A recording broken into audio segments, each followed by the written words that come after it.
All right, folks, we're going to get rolling here. Appreciate you guys being real patient with me. You guys are all very kind, and despite my tech issues and having to drag a 8 GB file, you can't do that in 3 hours, by the way. You got to do that in like 8. So little mistake on my part there, that couldn't put something together real quick, and I didn't want to. I worked really hard on putting a bunch of things together, a lot of contributors, and or 4 of us, and getting everybody's input together. So I wanted to create and deliver a good product for you. And so hopefully I got that for you, or at least some answers to your questions and some different things. So you want to thank you for that. My format on this is that as a pre-recorded webinar. However, there's this live portion. So what we've got is segments with spots for questions in between. And those segments were from other folks, and it's not me talking the whole time. I've got most of the sections, but wanted to provide you with a variety of inputs, other people's opinions and ideas on there. So that's the format. We'll go through it, and then we'll break for questions and answer those as we go. I have a list from the original, the first night, as well as the first remake of this, of questions that people have asked. So I've got those answers for you, and we'll hit those as they kind of make sense in the video. Someone noted that 1.75 hour webinar, it's like, we got a long one. So I know it's long, but I could talk elk hunting for days, and there's just so much. We barely are scratching the surface here. You can't even learn elk hunting in 2 hours. There's a lot to learn, and lots of wonderful, fun stuff to talk about. So not everything's going to be applicable to you, but hopefully there's something you can gain out of this. The little screen of me after I disappear, you can actually click that and move around. So if that gets in the way, I don't know how to get rid of it once I start playing the video. So that's there, but I'll have it muted, so it makes sense.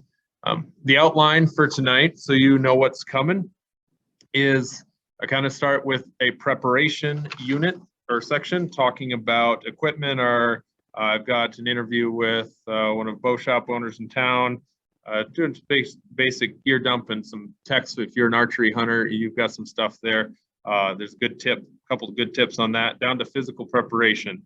Then we get into some other basic information with elk hunting around some specific regulations that you need to know, population outlook, and then disease. There's a bunch of questions around CWD, so we got that in there. Then some hunting tactics, archery, and some rifle. As well as maybe a little elk movements, understanding some things there, and yeah, some more. Oh, and then a few tactics, hunting tactics and things, and then some after the shot stuff. So a lot of content there, so I don't want to waste your time much longer. My goal in this webinar is to reach those folks that either drew an elk tag this year or hope to draw in the coming years, and those folks that just want to learn more about elk hunting. Hunting elk for me is on the top of my favorite hunts, and here in South Dakota, it's not something we get to do very often at all. The average wait time for a tag, a coveted bull tag, is every 17 years. Well, not every 17 years, but 17 years. You got a wait period in there. So hunting elk every 17 years is not enough to feel confident in the field on how to hunt them. Just like any game species, elk hunting comes with many obstacles.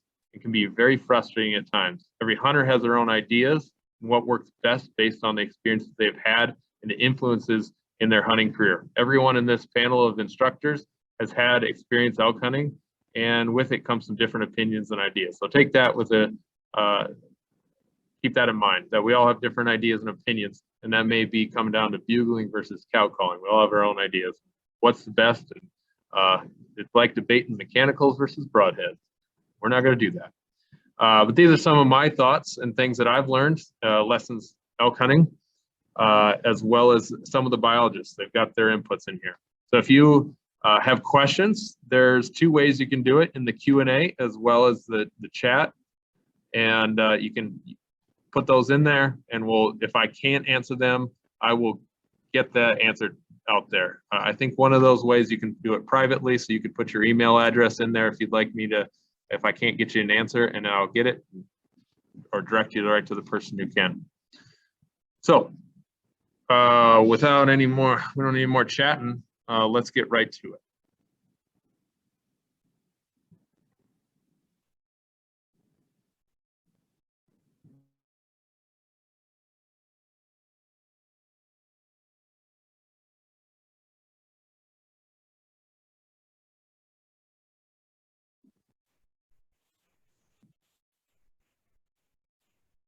Just a sec, hold on. One quick little adjustment and we're rolling. Oops.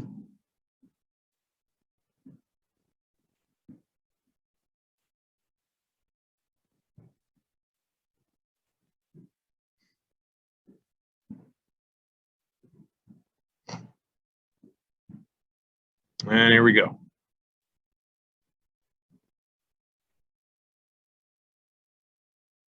All right, everyone. Preparation for your hunt is crucial to make sure you have a safe, enjoyable, comfortable time while you're out hunting. And every one of us, Game Fish and Parks, really hope you all come home safe.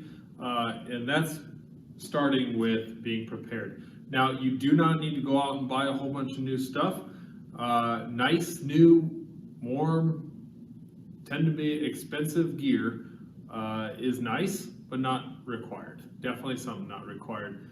All that stuff does seem to do is allow you to be more comfortable for longer, but there are so many other low-cost alternatives out there, homemade things to alternatives to. So we're diving into gear, but we're not diving into it too terrible far. There's a lot of different things that you can do.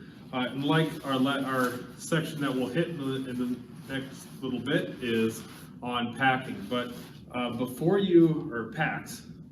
we get to that, for any of your hunts, I highly suggest you put yourself together a list. I mean, I've been hunting since I was 12, but I still have a list, and I've actually just developed it in the last year. This list is mine. This list is not necessarily going to fit you because I have all my little comforts and things that are important to me. And so when I go on a hunt, especially one that I'm going to travel for, I'm going to go through this list and make sure I've got everything, or it's a good reminder like, oh yeah, I was way out of my windicator or face paint. I need to get some more because it's not in my gear. So make sure that you create yourself a list. I found a really neat one online by Exo Mountain Gear. It was a free thing that they had that had you can check it out maybe on their website or something, but they had a deal where you can plug in the item and plug in the weight, and it calculated all the weight for you if weight is something that you're focusing on for more backpack style hunting.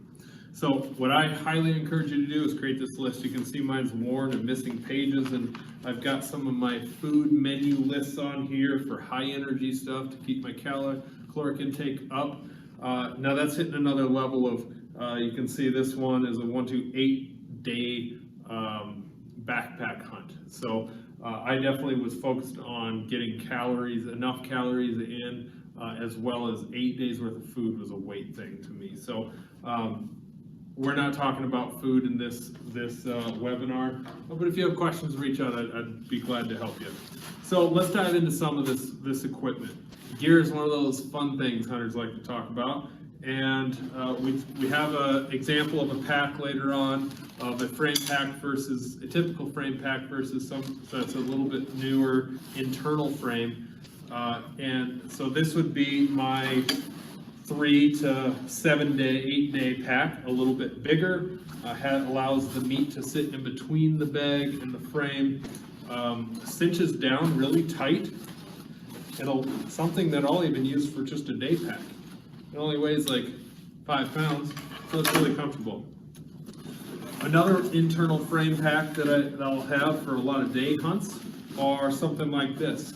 Now we're getting a little tricky if we're wanting to pack this out with an elk, because there's no load shelf here. I do have plenty of strap options that I could throw a quarter on this, no problem. It just is going to be a touch awkward with a big hind quarter or a head. That's often going to need to go somewhere else. Now, if you're a big old strong brute, and I know guys that little pack miles of elk just over their shoulder. That's an option. You don't have to have a pack that's going to carry an elk quarter, but it's just one of those things that makes things a little bit more comfortable.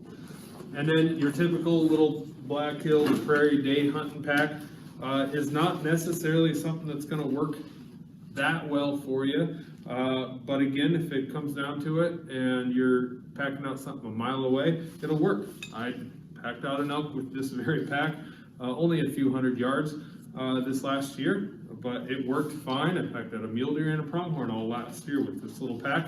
Not ideal. I should have had this one along, but get something that you are comfortable with and at least has a way to strap things to it. So there's our packs. You can see I also had a little pack cover because all my orange is on my head or chest or vest, so sometimes it's nice to have something on the back, so if this is a heavy hunted area, hunters can see me. It's not a requirement, but if you're concerned with safety, that might be a good idea to increase your visibility to other rifle hunters. All right, so the next piece for your preparation is where you camping, where you staying. Are you backpacking in, or are you sitting in a hotel or in a camper? So even on my list, I have things that are extra items that go in my truck, in my four-wheeler side-by-side, just in case, down to tools if I break down, a spare tire, an extra belt for my truck, any of those things that are just general good road safety things to have. So those are added in there. This would be a setup for a backpack hunt or just a roadside if I'm dispersed camping. This would be an option. So if I were looking at maybe some colder weather and I'm just hunting with myself or one other person, there's my tent. A little bit warmer weather, there's my tent. Now these tents are a little lighter weight, so your cheaper Walmart or Cabela's, Shields tents are going to be probably a little bit bigger. And then down to my just tarp, my ultra lightweight camping. That is just a tarp with my trekking poles holding it up. Very lightweight, but allows me to have more room for gear if I were to be packing in a long ways. Good sleeping bags, really important to have a good night's sleep. If you're spending long days in the field, I do like a down sleeping bag that keeps in that warmth.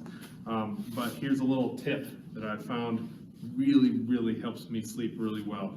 A bag liner, a sleeping bag liner. This one's a wool liner that I put inside of here. Gives me another 5-10 degrees if I need it, but also it will, you don't slide into that cold sleeping bag. If you got a wool liner, it's really comfortable.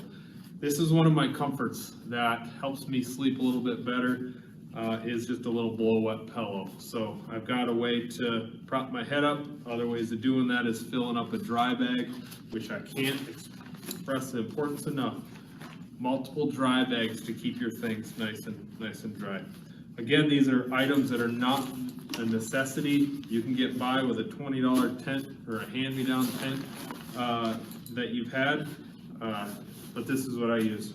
And then a nice air mattress. I'm a side sleeper, so I got to get up off the ground just a little bit, or have some good padding. So I've got a little air mattress. One other little comfort, if you're spending a long time and you want to stay out, is a little camp chair. I've got a little way of just sitting. It's only a pound. I'll pack this in a long ways. It's really nice if you're on day 5 to have a place to sit. Other things in my camp gear is I keep my hygiene. Don't forget your hygiene stuff with you. One thing that's really nice are these big washcloths, hunting washcloths. They're wipes, big wipes essentially, to wipe yourself down at the end of the day and you sleep a lot better. Here's my toothbrush, toothpaste, a little bit of soap or sanitizer. You got to make sure you keep yourself clean even in camp, just to make sure that you're not going to get yourself sick. Hygiene is pretty important. Now down to the clothing, footwear is probably, I think, one of the most important. You got to keep your feet dry, and this is with any hunt. You can see these boots are brand spanking new. I haven't even worn them outside yet. But with these are my winter boots. I'm not going to stop by at Cabela's on my way out in Mitchell to pick up my boots from my hunt on the way. You need to get these things worn and broken in so that you're not going to create yourself any hot spots or blisters. So get these things broken in. These are my insulated November boots. I'll start wearing them here in August and get them broken in and get some miles in them to make sure that they're nice and comfortable. But something that is waterproof and breathable, that's pretty important. I also like to run a gaiter around my boot and pant leg. This helps me stay a little bit more dry and comfortable. If there's snow on the ground or if there's morning dew that hits my leg, I don't want that morning dew hitting my pant, soaking into my sock, and wicking all the way down into my boot. That's really uncomfortable. This is my hot tip for foot care. I may have sensitive feet, I don't know, but this has allowed me to go further and further in the woods. I have a polypropylene sock. It's a sock liner, and then I take a wool sock. Like the old saying says, cotton kills. It's not the ideal thing to be wearing. So I've got a wool sock with a sock liner, and I'll wear that. If I were to hunt in July or August, I'd wear that. But that allows the rubbing of the socks rubbed together instead of the sock on my foot rubbing and creating hot spots. So that's a helpful little tip. Another great little tip is to have material called Merino Wool. It's comfortable. It has a very wide range of comfort levels, wide range of being comfortable in warmer temperatures or cooler. So it's not your old timer wool that you probably had. It's very comfortable. Make sure you're having yourself a nice insulating layer, puffy coat, something that's thick and insulating, and then an outside shell that is going to keep you dry. It doesn't have to be a camel jacket. I mostly run a very simple, thin. I know it's not camel, but it works fine. Keeps me dry to keep the rain off. And don't forget your orange if you're a rifle hunter. Check your regulations in your handbook on how much you need, but it's essentially one article. Whether that's a nice vest or a hat, or if you're not, if you're archery hunting, it's nice to have a nice hat to protect yourself from the sun and shade your face. So there's some of that gear that is my camp and my clothing gear. All right, so the next items on my list are all those things that are on my body or I'm using on a daily basis, and that's a bino harness. I'm going to need to pull my binoculars out all the time. I want them nice and close to my chest. I don't want them dangling down, so I have a nice bino harness. Doesn't matter. You just need a pair of binoculars. It's really, really important to have that to be able to identify your target. It's nice to have a couple little side things like some chapstick, a little pocket knife, and some ear protection just in case. Also, always have my calls close by in some little pockets, as well as my rangefinder. Really nice to be able to judge the distance, or accurately know the distance and not have to judge the distance. Also, what's in there is my wind indicator. Trenton will talk about this in future spots of the webinar, but this is something I have my hands on probably every 3 minutes in an elk hunt. I'm constantly checking the wind. This is the most important thing I'll tell you. You do need to buy. Absolutely need to buy if you don't have one already. And just use that to check the wind. I can tell the air conditioning in this room right now has just a slight breeze that way. So I couldn't necessarily tell that otherwise. If we were in the elk woods and I had an elk 10 yards that way, I could be busted. So that could be a make it or break it scenario. Other things in my pack that are kind of handy, there's a little glassing pad. This is a buck. Pretty simple. There's all kinds of alternative. Nice thing to have. A really, really good option is to carry your phone. I don't carry a GPS unit anymore. Maps are a great option, but I like to run my phone all the time. I'd show you my phone with my mapping software on it, but it's being recorded. It's using it as a recording device right now. So to make sure I'm not running out of battery, I have power banks. And this is why I have a list, because I don't have the cord. The power bank would be no good without the cord, so it's on my list. And I would know that once I am getting ready for my hunt. looking at my list. So power banks to make sure that I can keep my phone charged up. Shooting sticks, that's just my personal addition that I have to my hunting pack while I'm rifle hunting. I really appreciate a nice set of shooting sticks. And like Austin's going to show in the near future, game bags. We have some options of some nicer game bags versus the cotton, more of a synthetic polyester than the cotton. Lighter weight, a little heavier. There's some pros and cons to each. So, but you should have some kind of game bag. Also in my kill kit, I've got some mule tape or just some paracord, some gloves, got some flagging for blood trailing, a fixed blade, and with a fixed blade you gotta have a sharpener, a saw, maybe, I don't always bring a saw with, and then your razor knife. Okay, replaceable blade knife is really handy for cleaning elk. Just really need to make sure you got enough blades and be careful with that knife. Another thing that I like to have sometimes, I always have it, I always forget to use it, is maybe some face paint. Not something that everybody needs, but a face sheet covering of some some kind. If you're archery hunting, it's kind of nice to get that shine off of your face, just to blend it just a little bit. If you're getting in within that close distance, toilet paper, throw it in, you won't regret it. Then, to make sure we're all coming home safe, it's sad to hear stories, but it happens. Make sure you have your emergency kit. I'm not going through my whole emergency kit here, but my rule of thumb is having 3 ways of signaling, 3 ways of starting a fire, and 3 ways of getting an igniting a fire. So I'll have things like pyro putty and little fire starters, a mirror, extra batteries, and then also my first aid kit, duct tape, lighters, Benadryl, ibuprofen, all kinds of different things are in here to make sure that I am prepared if there is a scenario that I needed to if I had an emergency situation. The other thing I've recently added to my kit for rifle hunting is a trauma kit, just in case something happens. Should never happen, but it does in some situations. So I want to be able to stop the bleeding and take care of myself or whoever the injured party is. So that's a little new addition to my list. Obviously, you're going to have your camp food or backpacking food. If all comes with dehydrated meals, or go make your own. It would be a fun thing to do in the preparation for your hunt.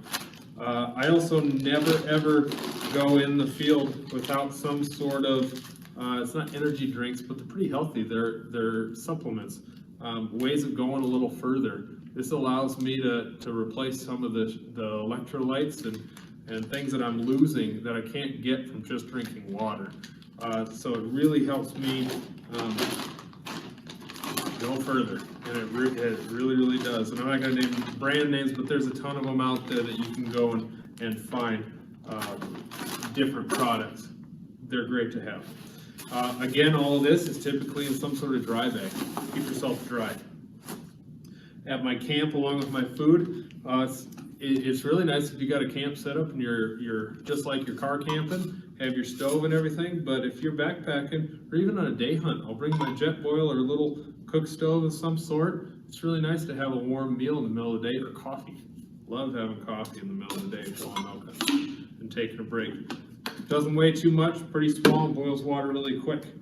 And between a spoon, a cup, this, and that's all I have for materials.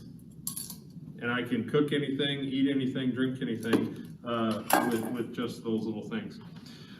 Now, we're not far from roads, we're not far from the truck, but if you are doing a backpacking trip, you're going to want to have something to filter water. Not a requirement, or something you can get away with not having this. But for those of you that are wanting a full backpacking experience, a nice little water filtration system is great, so you're not having to pack in a ton of water. So this is just my gravity bag with a little filter and then the clean out syringe that I use, and it's pretty lightweight, easy and simple. One more little hygiene thing that wasn't in the last thing, just some deodorant. And a reason why I put this here is it's scent killer. It's not, elk hunting is so much different than whitetail hunting. If you hike up 200 yards up a hill, you already stink. So it's not like you are whitetail hunting and cover scenting and tiptoeing into a tree stand. Scent control is very important. Like I said earlier, you don't want your winded scent cone to be able to go and catch that elk, but you are really needing to make sure that you have that scent controlled so you know where it's going. You really can't control it once you start hiking around. You're gonna stink. And so if you put this on or put cover scent on, oftentimes you do just smell like a less smelly human. I don't know. So I do try to still control a little bit of it. I just don't go crazy, and that's my preference, my opinion. I don't go crazy with the scent control. Water bottle is really important with plenty of water, and this is one of those must-haves as well. Recently on my list is some trekking poles. This is not an old man tool. This helps you go further, and especially for a pack out, is a wonderful, wonderful tool. The things that we would be bringing along also for more hunting technique-wise, not always a requirement, but nice to have, is maybe a decoy. There's the bigger decoys you can carry around if you're hunting with a partner that can hold the decoy. This is hard to kind of hunt solo-wise. Again, a little word of caution that if you're rifle hunting, realize you're carrying around an elk, and that may not be the safest thing. And there's a lot of bow-mounted decoys right now out in the market, or one main one, that mount right to your bow, and you can shoot through this right here. Mounts to your bow, and this helps you close that distance just a little further. Decoys are really effective. I've seen those work multiple times, so that's an option. If you are hunting during the rut, pre, during, and a little after, some sort of bugle tube is really beneficial. I would suggest steering clear of some of the old school ways of elk calls that are more of that high-pitched, almost like the soda straw kind of thing, or even these Prevost Terminators. You can hear that they don't sound necessarily too great. We got about a month to go before the season, so what I would suggest you do is get your reed calls and start practicing. Drive to work with those in your mouth if you can. So these little reed calls are a wonderful, wonderful tool, and if you want to sound like an elk, these, in my opinion, are what make you sound really, really good. So if you practice them with the reed and a bugle tube, I think that's something that can make you sound just a little bit better than the next guy with some practice. And there's lots and lots of videos out there. Apologize if anybody's interested in learning about how to call elk in this webinar. I didn't want to blow my calls in front of all of you. So I feel like I'm confident enough to do it, but I'm definitely not the best elk caller out there, and you don't have to be.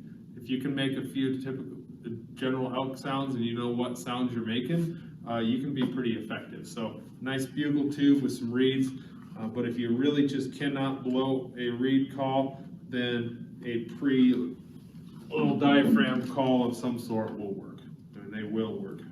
The only other thing I'd suggest with your reeds is having multiple reeds. They do wear out. I can see these ones here are getting a little rough.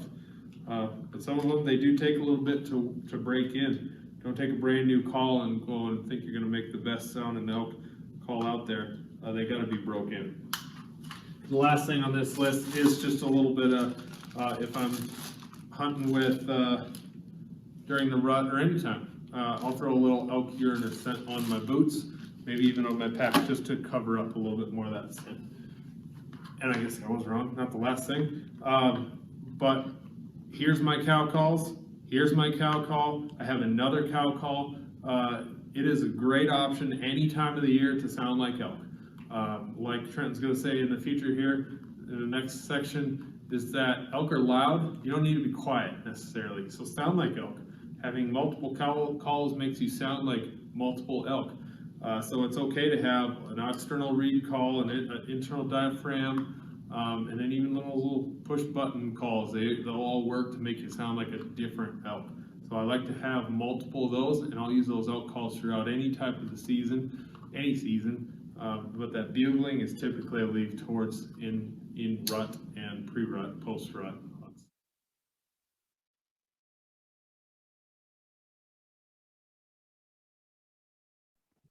All right, so one quick question that came through on that was, and yes, thank you from Hannah. When I said reed call, is that the same as diaphragm call? I meant to say diaphragm in that. I don't know why I got cut up on a reed, but yes, definitely meant to say diaphragm call, the ones that are going in your mouth. And another question, my gear list. Someone asked, yeah, I will share that out. I got to make a couple of adjustments to it to make that ready to go out to the public. And then I also will share the gear list that I found online from a pack company that had some cool formulas in it. So if you're a spreadsheet kind of guy, that's the list for you. I'm excited to make that mine. But I'll share mine with you. Please do this for me. Throw your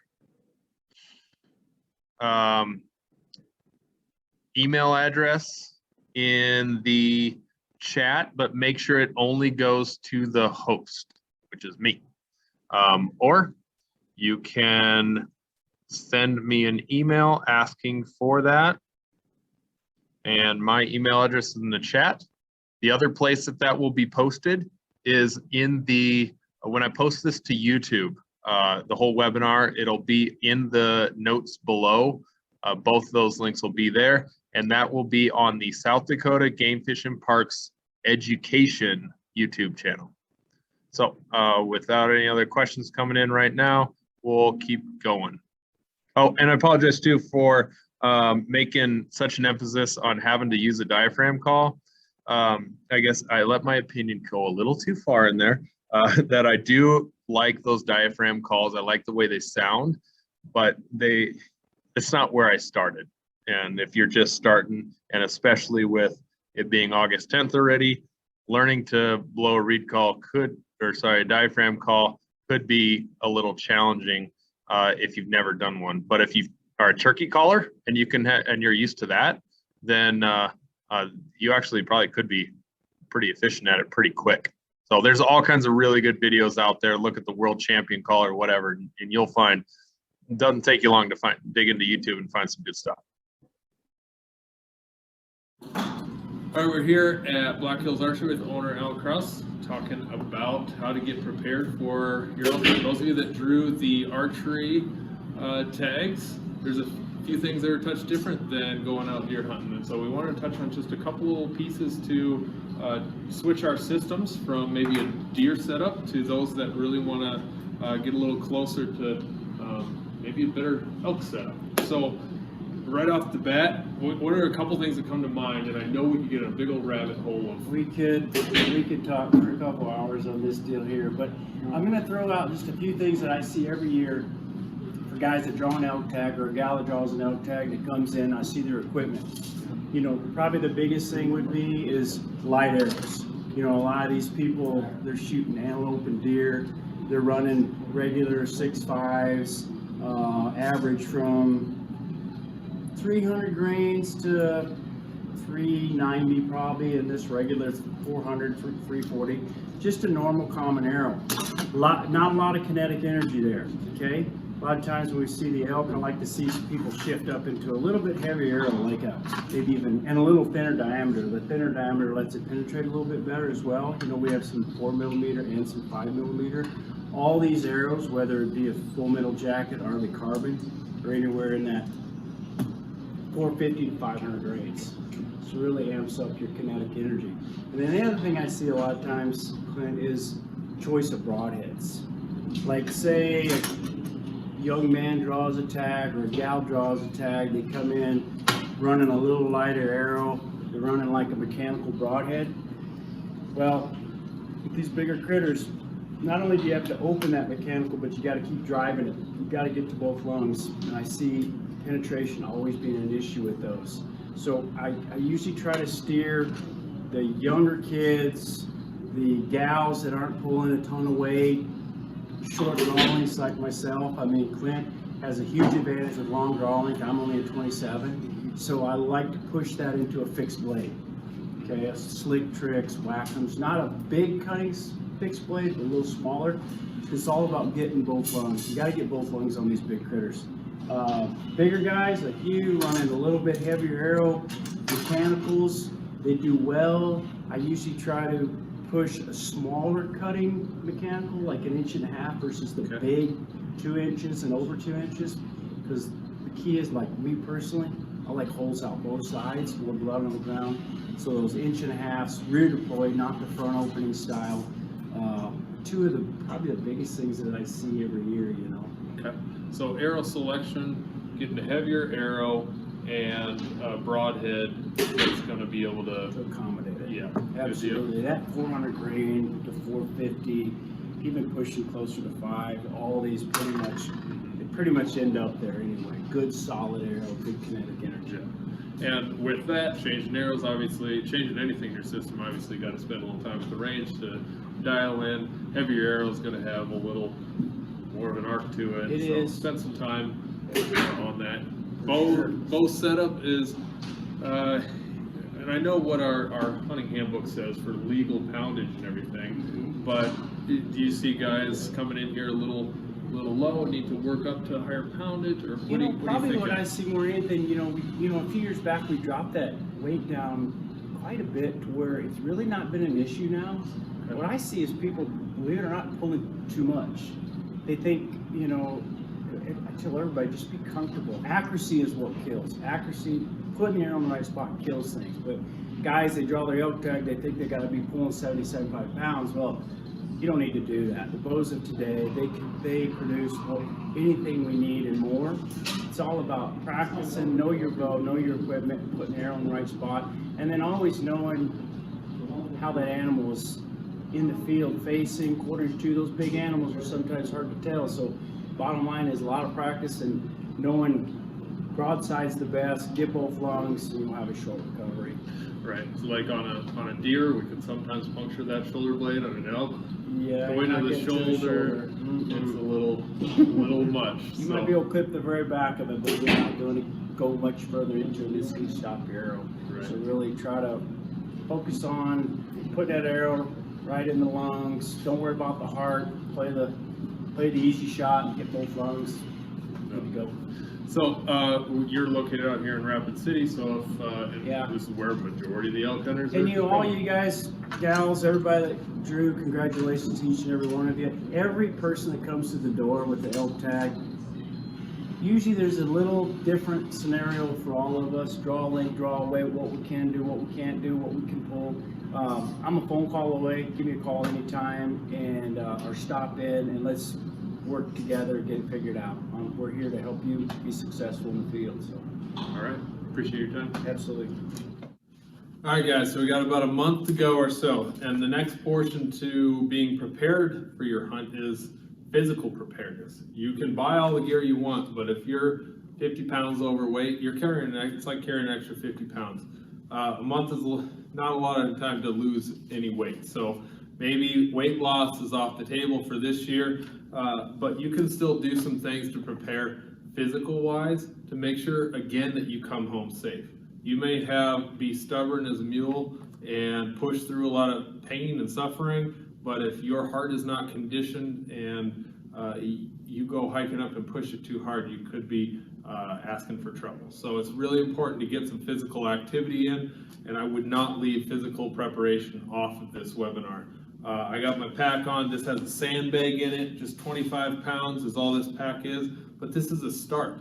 I'm a little late to get prepared for the season as well, but my preparation usually includes a couple, starting in March with shed hunting season. I'll be doing a bunch of hiking. Going into the summer, I'll start a program of some sort of 40-day program. There's a lot of things out there that are free resources. Go find them that are meant for hunters, that are meant for hiking in the mountains and covering ground and not building muscle, but conditioning your muscle to the endurance that you're going to experience hiking through the hills.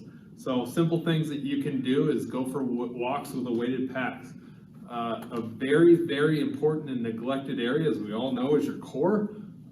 Your core is very important, and because I have had a weak core in the past, I now have back issues because I put too much weight on my back.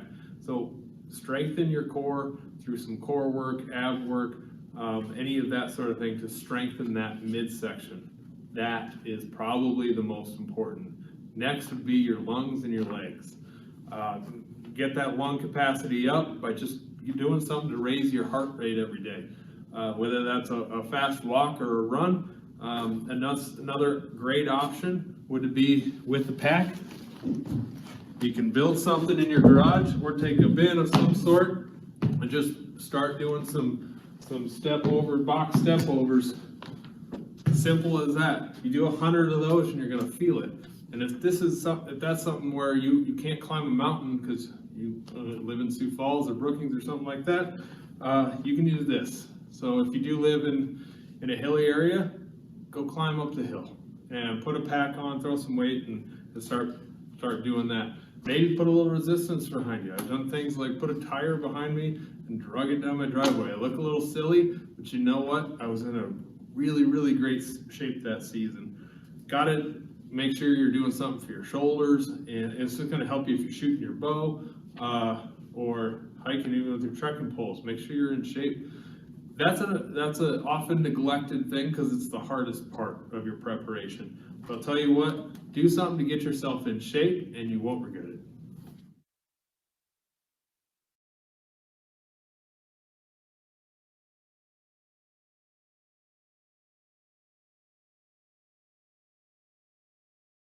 All right, folks, we're here with Trenton Heffley, the Regional Terrestrial Resources Supervisor, and trying to learn about some elk hunting in South Dakota, help you guys prep for your hunts. Some of the specific regulations that we have are a touch different than going hunting for deer or elk in the prairie or the hills. So if you wouldn't mind, tell us about our legal weapons that we need to hunt elk. Yeah, so legal weapon for firearm for elk, minimum caliber is .243. We did just review that here a couple years ago again, trying to figure out if really that was kind of the appropriate level for minimum caliber, and decided to stick with it.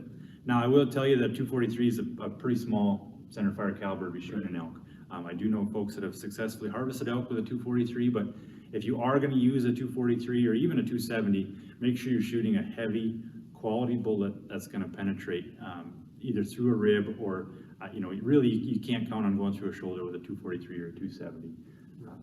And if we need to reference some of those things, you got your hunting handbook, the 2021 book. I'm assuming it'll be out here pretty soon. Yep. So reference that in here if you're forgetting or need to see the foot pounds that we need to muzzle velocity to, or Nope. So we don't have a foot pounds at the muzzle or anything like that with our big game species except for turkey.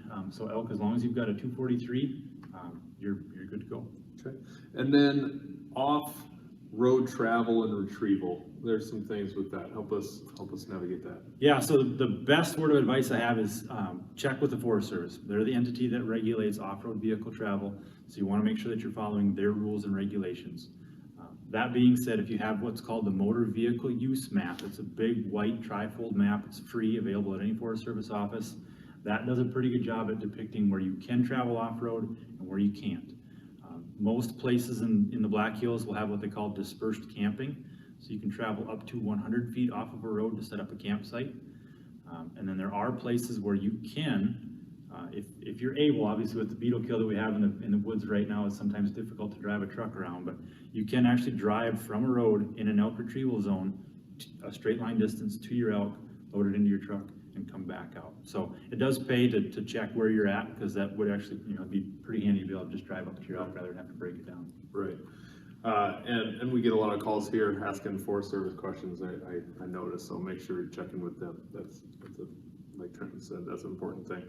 And then our tagging for elk has a couple of different requirements, but some similarities. So I guess let's hit the similarities, and we can show kind of what we've got after that. So we've got our elk down. What do we need to do? Yeah, so if you have any elk tag or the type 21 tag, evidence of sex isn't required. So you can tag either the hock tendon on the back leg or an antler.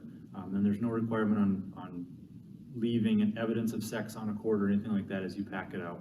If you have a type 23 license or an antlerless only license, you are going to either have to pack out the head of that elk, or you're going to have to leave evidence of sex naturally attached to a rear quarter, and then that rear quarter is going to have the bone in and the tag attached to the hock tendon on an elk. So on a deer, it's the lower leg portion or the antler. On a deer, or on an elk, sorry, it's either the antler or it's got to be the hock tendon. It's a little bit different with an elk. And it's our same colored tag sticker? Yep. Okay. As our deer hunting. So, okay, and then after that, we've got some teeth to collect. So yeah, there is another legal requirement. It's actually an administrative rule that once you harvest an elk, you do have to check it in. The check-in process used to require actually having somebody physically see your elk that was working with game fish and parks. That's no longer the case. Your check-in process is just simply pulling out your teeth. It's the two front incisors here, like you can see in the picture, it's the two front teeth. And then dropping these at any check station. So all of you successful elk hunters will be receiving an elk tooth envelope with a letter. We're gonna send them out about 2 weeks before the season. So you will get a letter with all the check stations and an envelope. One thing I need to stress, because we see a lot of people every year that do it incorrectly, we need you to put the sticker on the bottom corner of the envelope. So this is a sticker that comes from the top right corner. It has your hunter license number and your unit. If you lose this sticker, please handwrite your license number and your unit. We don't want to see you just write H2A, because that doesn't tell us if it's an archery tag or a bull tag or what it was. This combination tells us this is a Black Hills Elk firearm license, and this person could hunt H2A with any elk type 21 license. So we need all of that information. If you provide your license number and you have a valid email address, once we age your elk, we will send the age out to you. If you do not provide your hunter license number, we have no way to identify you as an individual, and we can't send you your age of your elk. The other thing I want to point out is what we're actually looking for. So here we've got the two front incisors. Unfortunately, when this person cut their teeth out, so when you're going to remove these, you can just use a thick bladed hunting knife, cut straight down on either side of these teeth, and both of these should pop loose. You can cut down the middle of them too and pop them out one at a time if that works for you. We encourage folks to not use a saw, because like you can see with this person, they actually came in at too steep of an angle, and you can see the open end of the root. We were not able to send these teeth in, so we just had to look at the wear, guess that roughly that elk was 3.5 years old, called the hunter and told him that's what we thought. But that's all the best we can get you. If you cut the tips of your tooth roots off, best we can do is a best guess. What we'd like to see is a closed root like that. That is the entire tooth. That's how long it is. If we pull both of those, we'll send one off to the lab in Madsen's in Montana that does the aging for us, and we keep the other one here for a reference. So after getting that data, what good does this do for the department? Why do we collect this? So we do have a specific objective in our management plan. Historically, it was we needed to see 30% of our bull harvest be 4.5 years of age or older. And the reason we do that is, obviously it takes 15, 17 or more years to draw a Black Hills elk tag. So we wanted to have some assurance of quality. When you do finally draw that tag, there's a pretty good likelihood that you're going to find a relatively respectable elk. What we did see when we started sending these teeth off now in the last 3 years is we've had 60% or better of our bulls are 4.5 years of age or older.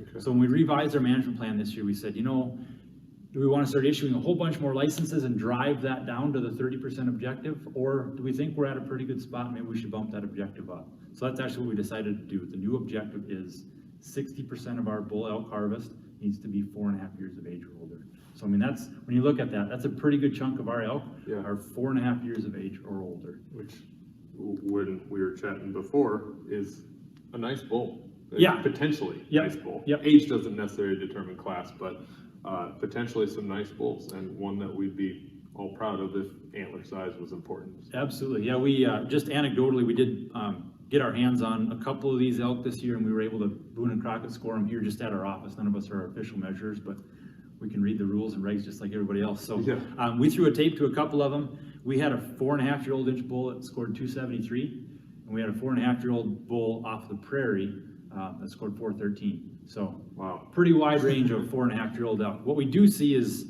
some of the folks that have done some research on antler growth at different life stages. By 4.5, an elk is generally displaying 85% of their overall top Boone and Crockett score. So at 4.5, if it's a 270-inch bull, you're looking at probably top end on that bull is 300 to 310. Interesting. All right, so population, how's the herd look across? You know, we got different herds among the hills, out in the prairie, northern prairie, I guess you could call it, or maybe that's not the term. But what's the herd outlook? Yeah, so the only herd that we actively survey and produce a population estimate is our Black Hills elk herd. All of our prairie herds exist predominantly on private land or some sort of juxtaposition of public and private, but predominantly private. So we really manage those herds based on social tolerance. The local landowners are dealing with too much damage. They want fewer elk. We're going to start driving the elk numbers down. Black Hills is a little bit different because it is predominantly public land. So we did kind of put an objective out there of 7,000 wintering elk. When we flew our last aerial survey, we counted about 6,500 elk, and that was in March of 2020. So just a year and a half ago. 6,500 elk in the grand scheme of things, for as accurate as our surveys are, that's basically 7,000 elk. So really we're looking to just kind of maintain the status quo. There are antlerless licenses in some units, but there are also no antlerless licenses in some units. Yeah. Looking at our bull to cow ratio, what's that looking like? Yeah, so long-term average is 30 bulls per 100 cows. But now that is any antlered bull, so that includes spikes. A lot of states, when they display that data, they won't include spikes in that number. So you'll see that our number is probably a little bit higher than other states, but that might be why, as we include any antlered bull in that ratio. Okay, very good.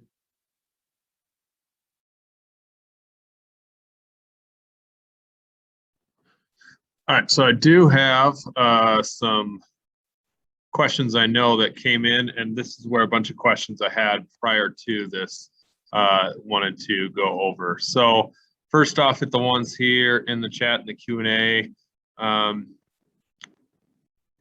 Jeremy, I think I understand your question. You go over the different resources to read over the regulations again, and or send out a list of them.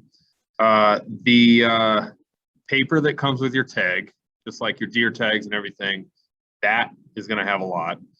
Your tagging stuff, like Trenton said, is going to come with 2 weeks before the season. So probably, well, depends on which season, I guess, but you'll get that tooth letter in the mail. So that's going to be important. Your hunting handbook with the big game regulation started on page 34-ish or so. And then the tricky thing is the national forest, because really we don't manage the national forest, and we don't set some of those rules. So we've kind of deferred people to the National Forest office here in Rapid, give them a call to ask those questions. However, I've gone ahead and done that. I made a call, and I'm just going to basically quote what they said for those questions. So the best thing to do is to get more details from them, but I can answer a few of those. Another correction we had in the 2020 handbook, the 2021 is not out yet. It should be here shortly. Unless there's a change in the new one, there is a muzzle restriction for hunting elk of 1,700 foot-pounds with the muzzle. So anyway, moving on, regulation related things. Someone asked about two-way radios and what the legalities are with that. And on that is in your handbook, page 43. At the bottom, no person may send or receive a message, radio, cellular, telephone, or other electronic form of communication while in or on a motor vehicle for the purpose of hunting big game, small game, or migratory waterfowl. So if you need to reference that again, page 43. The Forest Service related things I found. Someone was curious about the grazing and when the if they could find out when cattle would be grazing on certain areas, and they essentially said it really depends on where. So you may want to give them a call in your specific area, because grazing permits are going to be given out anywhere between October 1st, or they're going to end. Sorry, those cattle grazing permits are going to end, and they got to have their cattle off by October 1st, or it could be October 31st. So if that's a concern about what cattle are in the area, then give them a call about your area specifically. The next question that I've seen a lot and is pretty helpful is knowing what roads you need a permit for on National Forest. And the short answer from National Forest was any 4-digit trail needs a permit. The other option to learn about what those are in case they're not marked is use the Avenza app. It's free and a pretty good tool. A lot of off-road vehicle users use that, but that's going to have an idea on there which ones are permit trails and which ones are not. If you're coming out here to do some hunting, it's probably just a good idea to get yourself a permit, or they referred to it as an emblem. Another question around dispersed camping is when you buy the emblem for your vehicle or your off-road vehicle, there's paperwork that comes with that. And in there, it shows some of those areas that you cannot disperse camp. So for myself, I'm going to go do that same thing, buy an emblem for my four-wheeler, but also for my pickup. And then I'm going to see what areas I can disperse camp in. It seemed pretty cut and dry for the most part as to what those areas were. But again, the Forest Service will be able to explain a little bit more on that dispersed camping area. And then another question someone asked, if I was going to tell you where all the guzzlers are, which if you don't know what a guzzler is, it's just like like the Rocky Mountain elk and game fishing parks will team up and put a water tank in essentially. And chatting with our biologists, they said we don't really have a thing there to share with folks or where those records would be, but we have. And then National Forest said they don't give that information. So deal with that what you want.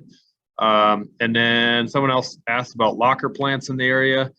I don't have a recommendation. I don't want to give a recommendation in fear of favoring one over the other. I don't use locker plants. So what I would do is do a straight Google. I know we've got a cut 1 or 2 in Rapid, 1 in Piedmont, 1 in Hot Springs. And I found that out doing a quick Google search.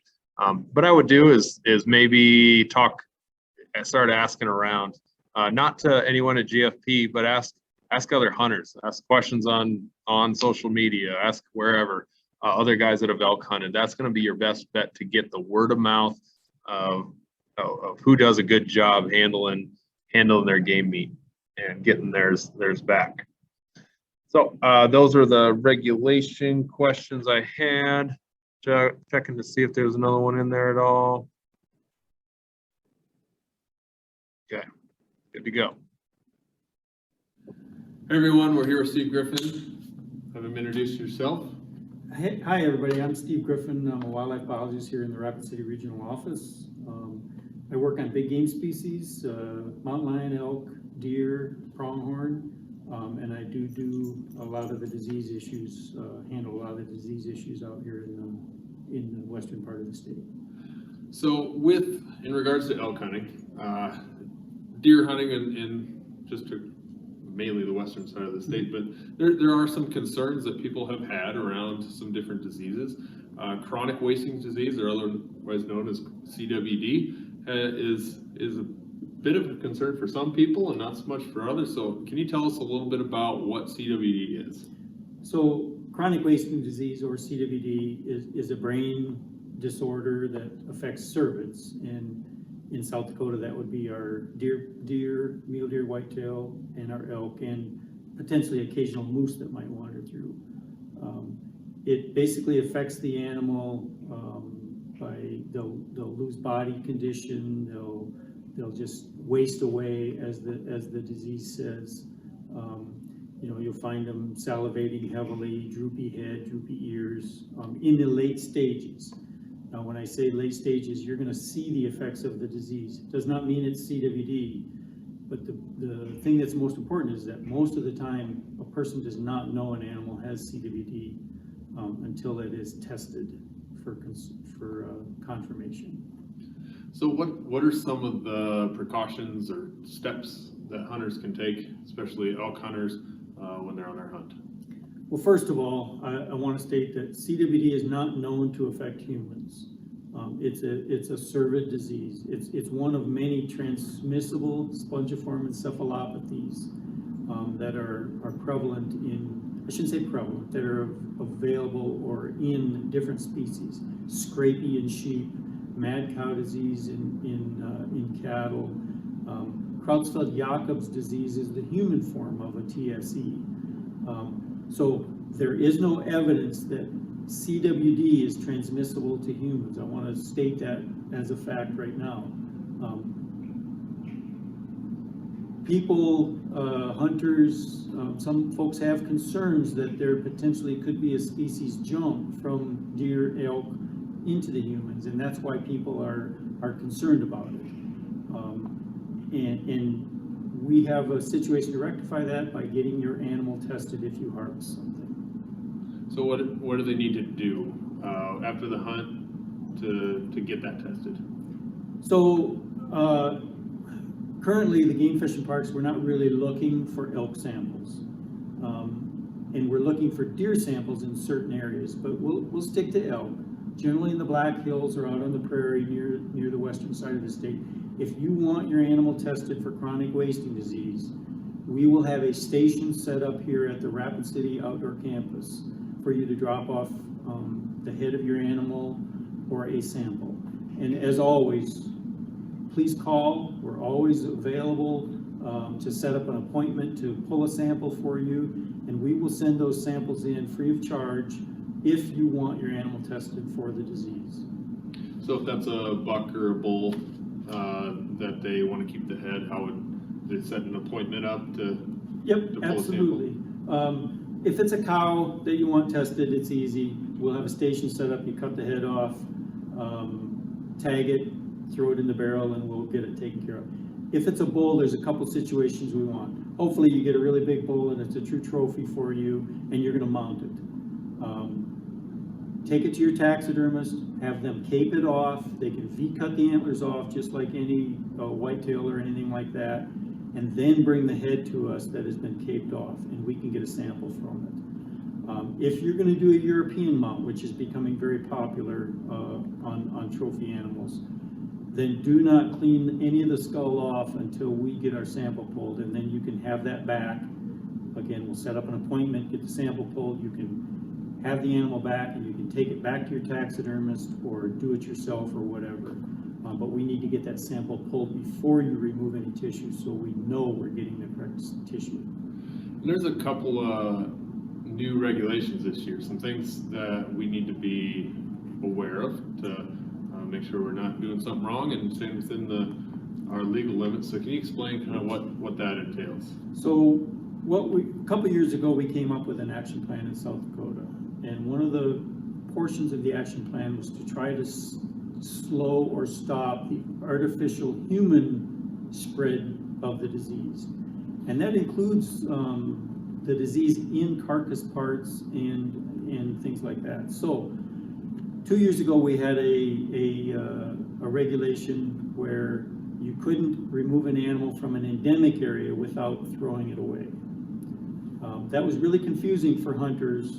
So what we did this last year, the commission revised the rules that says if you remove an animal from the county of harvest, that's important, the county of harvest, and you take it out of that county, then that animal, the carcass parts, whatever, have to be thrown in a landfill or your garbage. So that's one way to do it. So just remember, if it's removed from the county of harvest, then it has to be disposed of.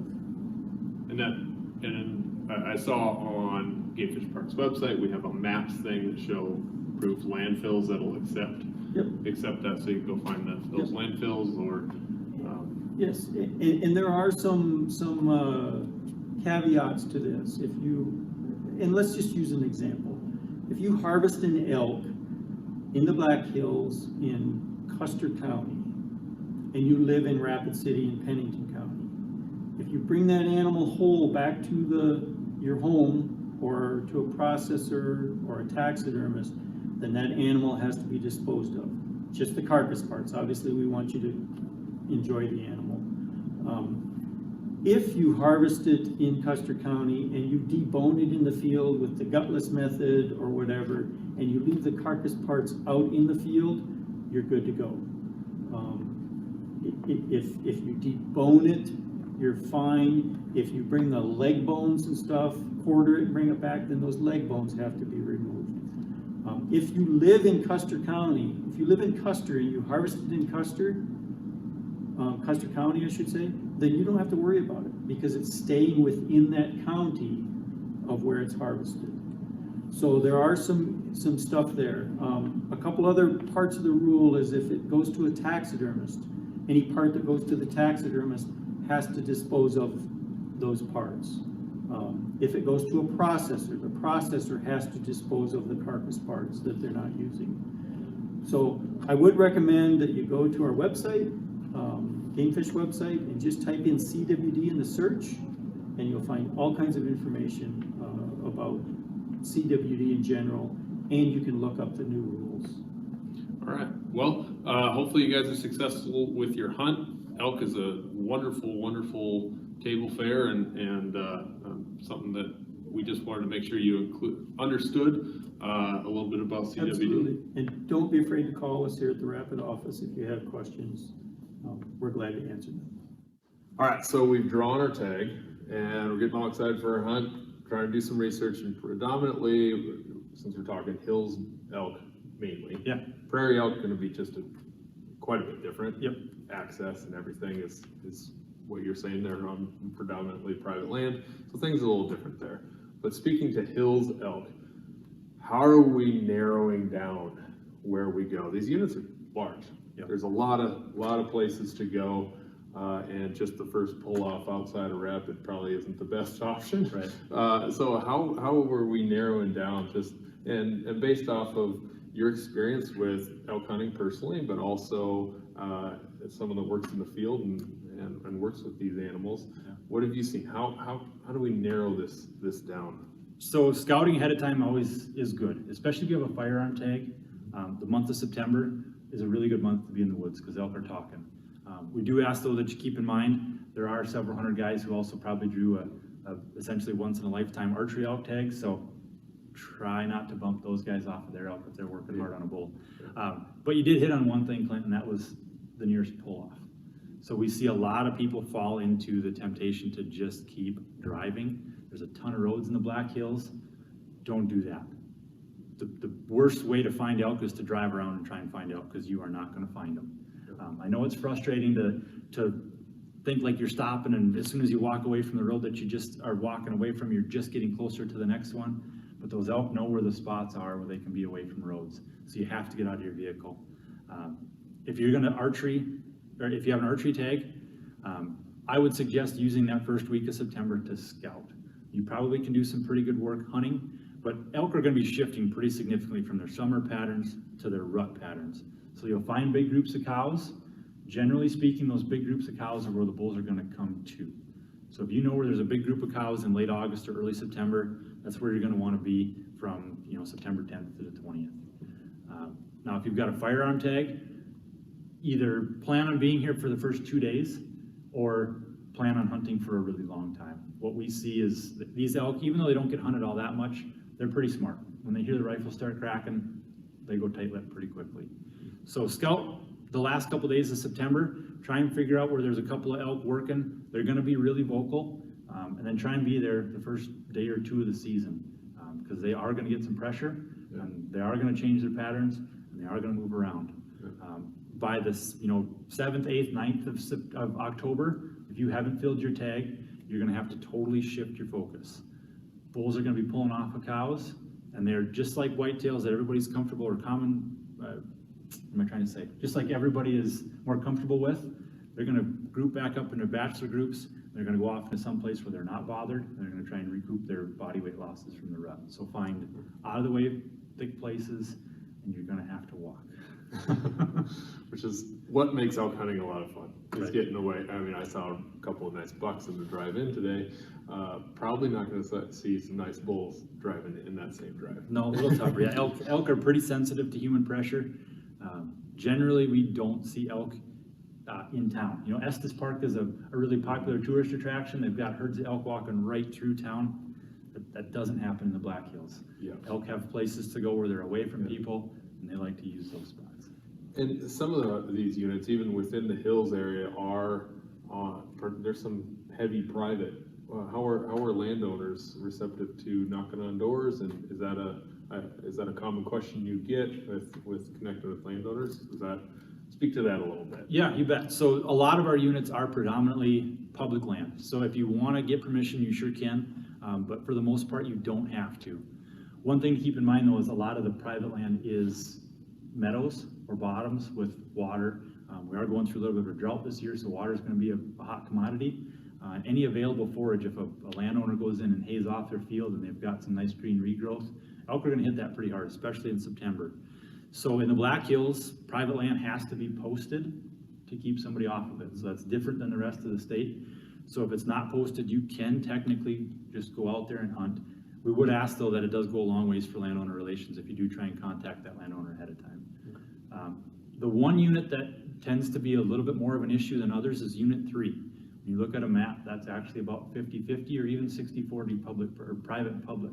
So we have worked with a few landowners down there to sign them up into what's called an Elk Hunter Access program. Basically, we're working it like a walk-in area, but it's not signed or displayed on a map. So if you have a Unit 3 elk tag, give us a call at the Rapid office, 394-2391, and we'll get you that list of names. And there's about 6 or 7 people that want some elk killed off their property, especially if you've got a cow elk tag, they'll want you to give them a call. Okay. So we've kind of narrowed down our spot. We see some good habitat. Maybe that's some nice meadows that or some water holes. Right. I mean, early or in September, we got still hot weather and we need some water. They need water. We want to hunt those areas, and we just kind of narrowed down maybe a 10-mile hike or area we want to cover. So what have been your strategies out in the field, say, either archery or rifle, kind of finding where they're at? Yeah, so wind is always of the utmost importance. If you only think about one thing, it's always got to keep the wind in the back of your mind. Right? Wind always has to be in your face. If it swaps, even for an instant, you're done. Black Hills is a little bit tricky that way, unfortunately, because we don't get the thermal movement like we see across most of the Rockies. We don't have real good, strong downslopes in the morning, switching to upslopes during the day. Unfortunately, we see a lot of flopping. So keep that in mind. You can't count on a consistent wind for hours on end in the Black Hills, which basically means if you know where there are elk, you got to kind of get in there pretty quick, because you're eventually going to get a swirl or a flop or something's going to happen and it's going to blow you out. The one thing that I tend to see first-time elk hunters or novice elk hunters do is they want to walk through the woods like they're deer hunting. They want to be super quiet. They want to try and avoid having the elk know that they're there. That's not the case with elk. I mean, you think about what an elk is. It's a 400 to 700 pound animal walking through the woods. They're going to break sticks. They're going to step on stuff. They're going to bang into things. You can absolutely do that when you're walking through the elk woods. They don't care. They're not worried about predators. They're not trying to run away from something. They're gonna just hang out and listen to stuff break sticks around them. So absolutely you can do that. If you have a bull that's bugling, be aggressive. Walk towards him. If you're a long ways away, run towards him. I mean, you don't have to worry about making noise. Keep the wind in your face and get close. That's a hard habit to break. It is. Hard habit to break. Yeah. I catch myself all the time kind of, why am I sneaking around? Make a little noise and sound like an elk. Yeah, yeah, and it's you probably will never learn that lesson until you teach it to yourself. If you're walking in on elk and you can physically see the elk and you step on a twig or break a branch, and you're like, oh, I'm done. Yeah. And the elk don't even pick their heads up. I mean, they just don't care about that loud noise, stick break and stuff like that. They really think it's just other elk walking around. So in archery season, we're going to touch on that in another portion, but some things with some tactics of getting close and that, but for rifle seasons around, are you seeing a lot of people being successful on glassing knobs and finding them that way, or how are people getting within range with a rifle and that? Yeah, during rifle season. Yeah, so you definitely hear of some folks shooting an elk at 300 yards in the Black Hills, but once you get out here and see what our topography is like and what our vegetation is like, you're more likely going to shoot an elk inside of 100 than you are to shoot one longer than 300. So, again, if you're hearing that bull bugling, or if you know there's one in a valley or a draw, the best bet is to try and just work above them, keep the wind in your favor, and just work till you can see them. You're going to be in on top of them, unfortunately. That's kind of where, so with a firearm hunter, probably don't have to be as good of a caller. You can still work in without calling to the elk. You can get close to them until you can see them, take your shot then. Archery hunting obviously gets a little more finicky, maybe a little more finesse. You're probably gonna have to call them in that last little bit to close the deal. Right. All right, I just wanted to address a question or two that was on here.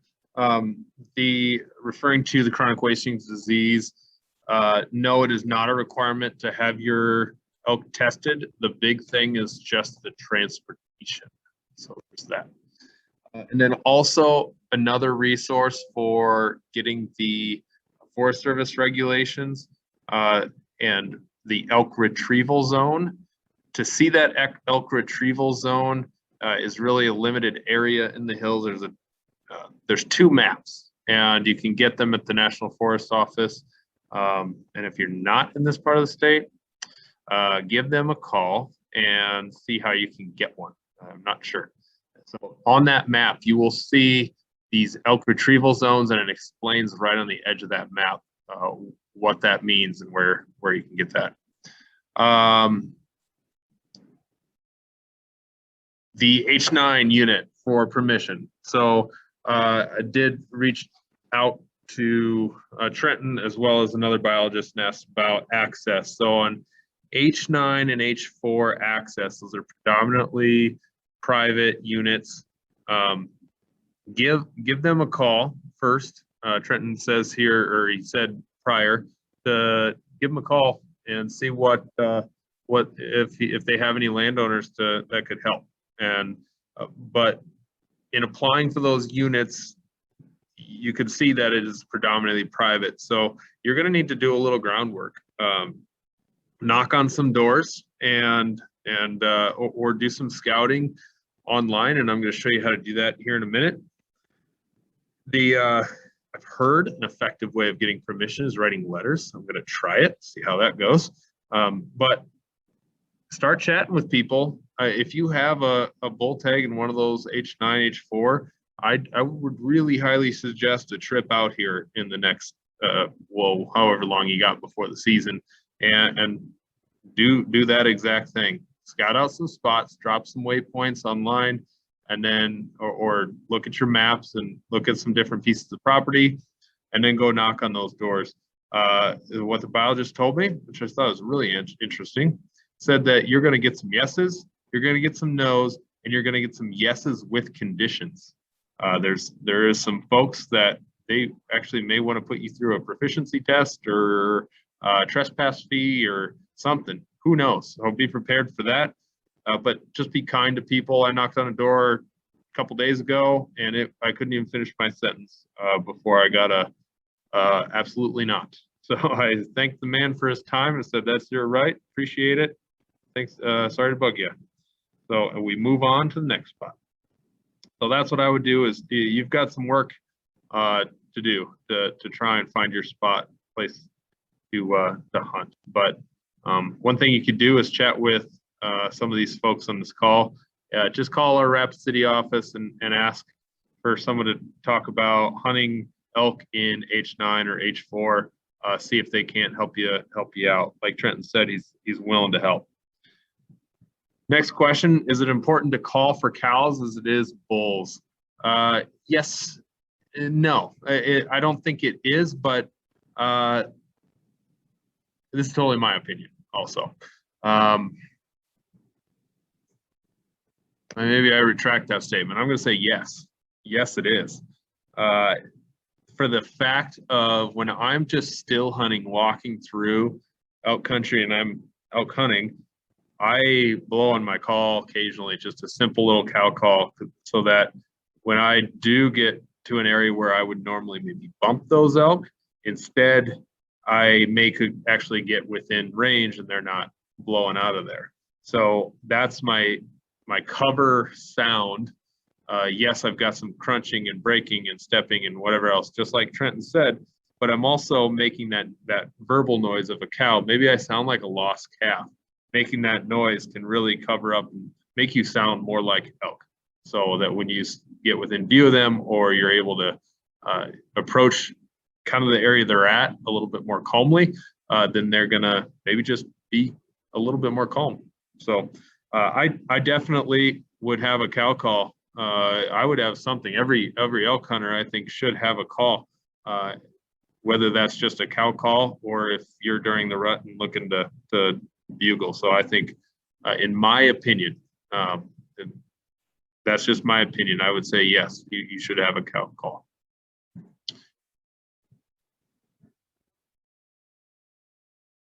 All right, well, Trenton, well, thanks for all this info. If people have questions or other comments, I hear you on the phone all the time talking to elk hunters, deer hunters, whatever. How can they get hold of you, or what are some of those typical questions you get that you can help walk them through?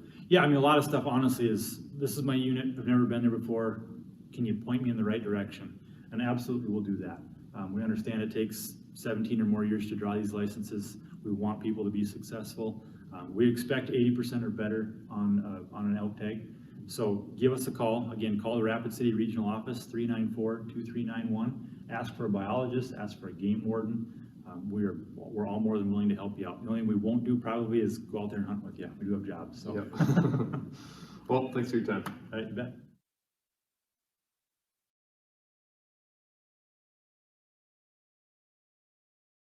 All right, archery hunters. Like I said, I'm not going to blow into any calls for you, but I will tell you, here's a couple little things that I've learned out in the field elk hunting. So my typical day elk hunting starts with bugling right away, and some people are definitely against bugling a lot. They feel like I can pressure the elk and they just shut up, they quit making noise. All kinds of opinions out there, strategies, things that work for some people and work for others. This is just what I do, so take that with a grain of salt. So I will start with some location bugles. They're very simple, they're not invasive, simple location bugles. If I get response, I'm going to start closing the distance. If not, I'm going to just keep moving. What I'll often do then is I will add in some cow calls. I'll add in some mew, and I'll follow that up with a location bugle. That would be something that you would hear an elk do. He is hearing the cow, responding with a bugle. So that would be typically my way of finding elk, and I'll just keep, if I'm not visually able to see them.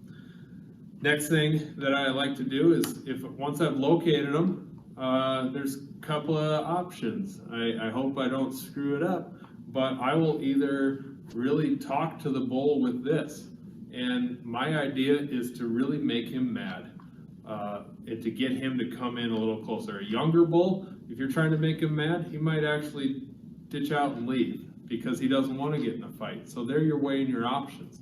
But if it's a big herd bull or even a satellite bull that's wanting to fight you, this is where it's really, really fun, is to irritate the big bull. And what I do is when he bugles, I cover up his bugle and I start bugling back right away. And I start adding some rasp to it. A little bit of rasp, a little bit more, a little bit of chuckling to it. And then as he's calling, I call. He calls, I call. And I keep covering that up. And there's other sounds and noises that you can find on all kinds of help YouTube channels and videos and things from different folks out there to help you with your calling techniques. I don't want to get into that. Check out the world champion callers. It's not me. So another great option is if I'm not wanting to bugle at them a bunch, it's just to sound like a whole bunch of cows, like I said earlier.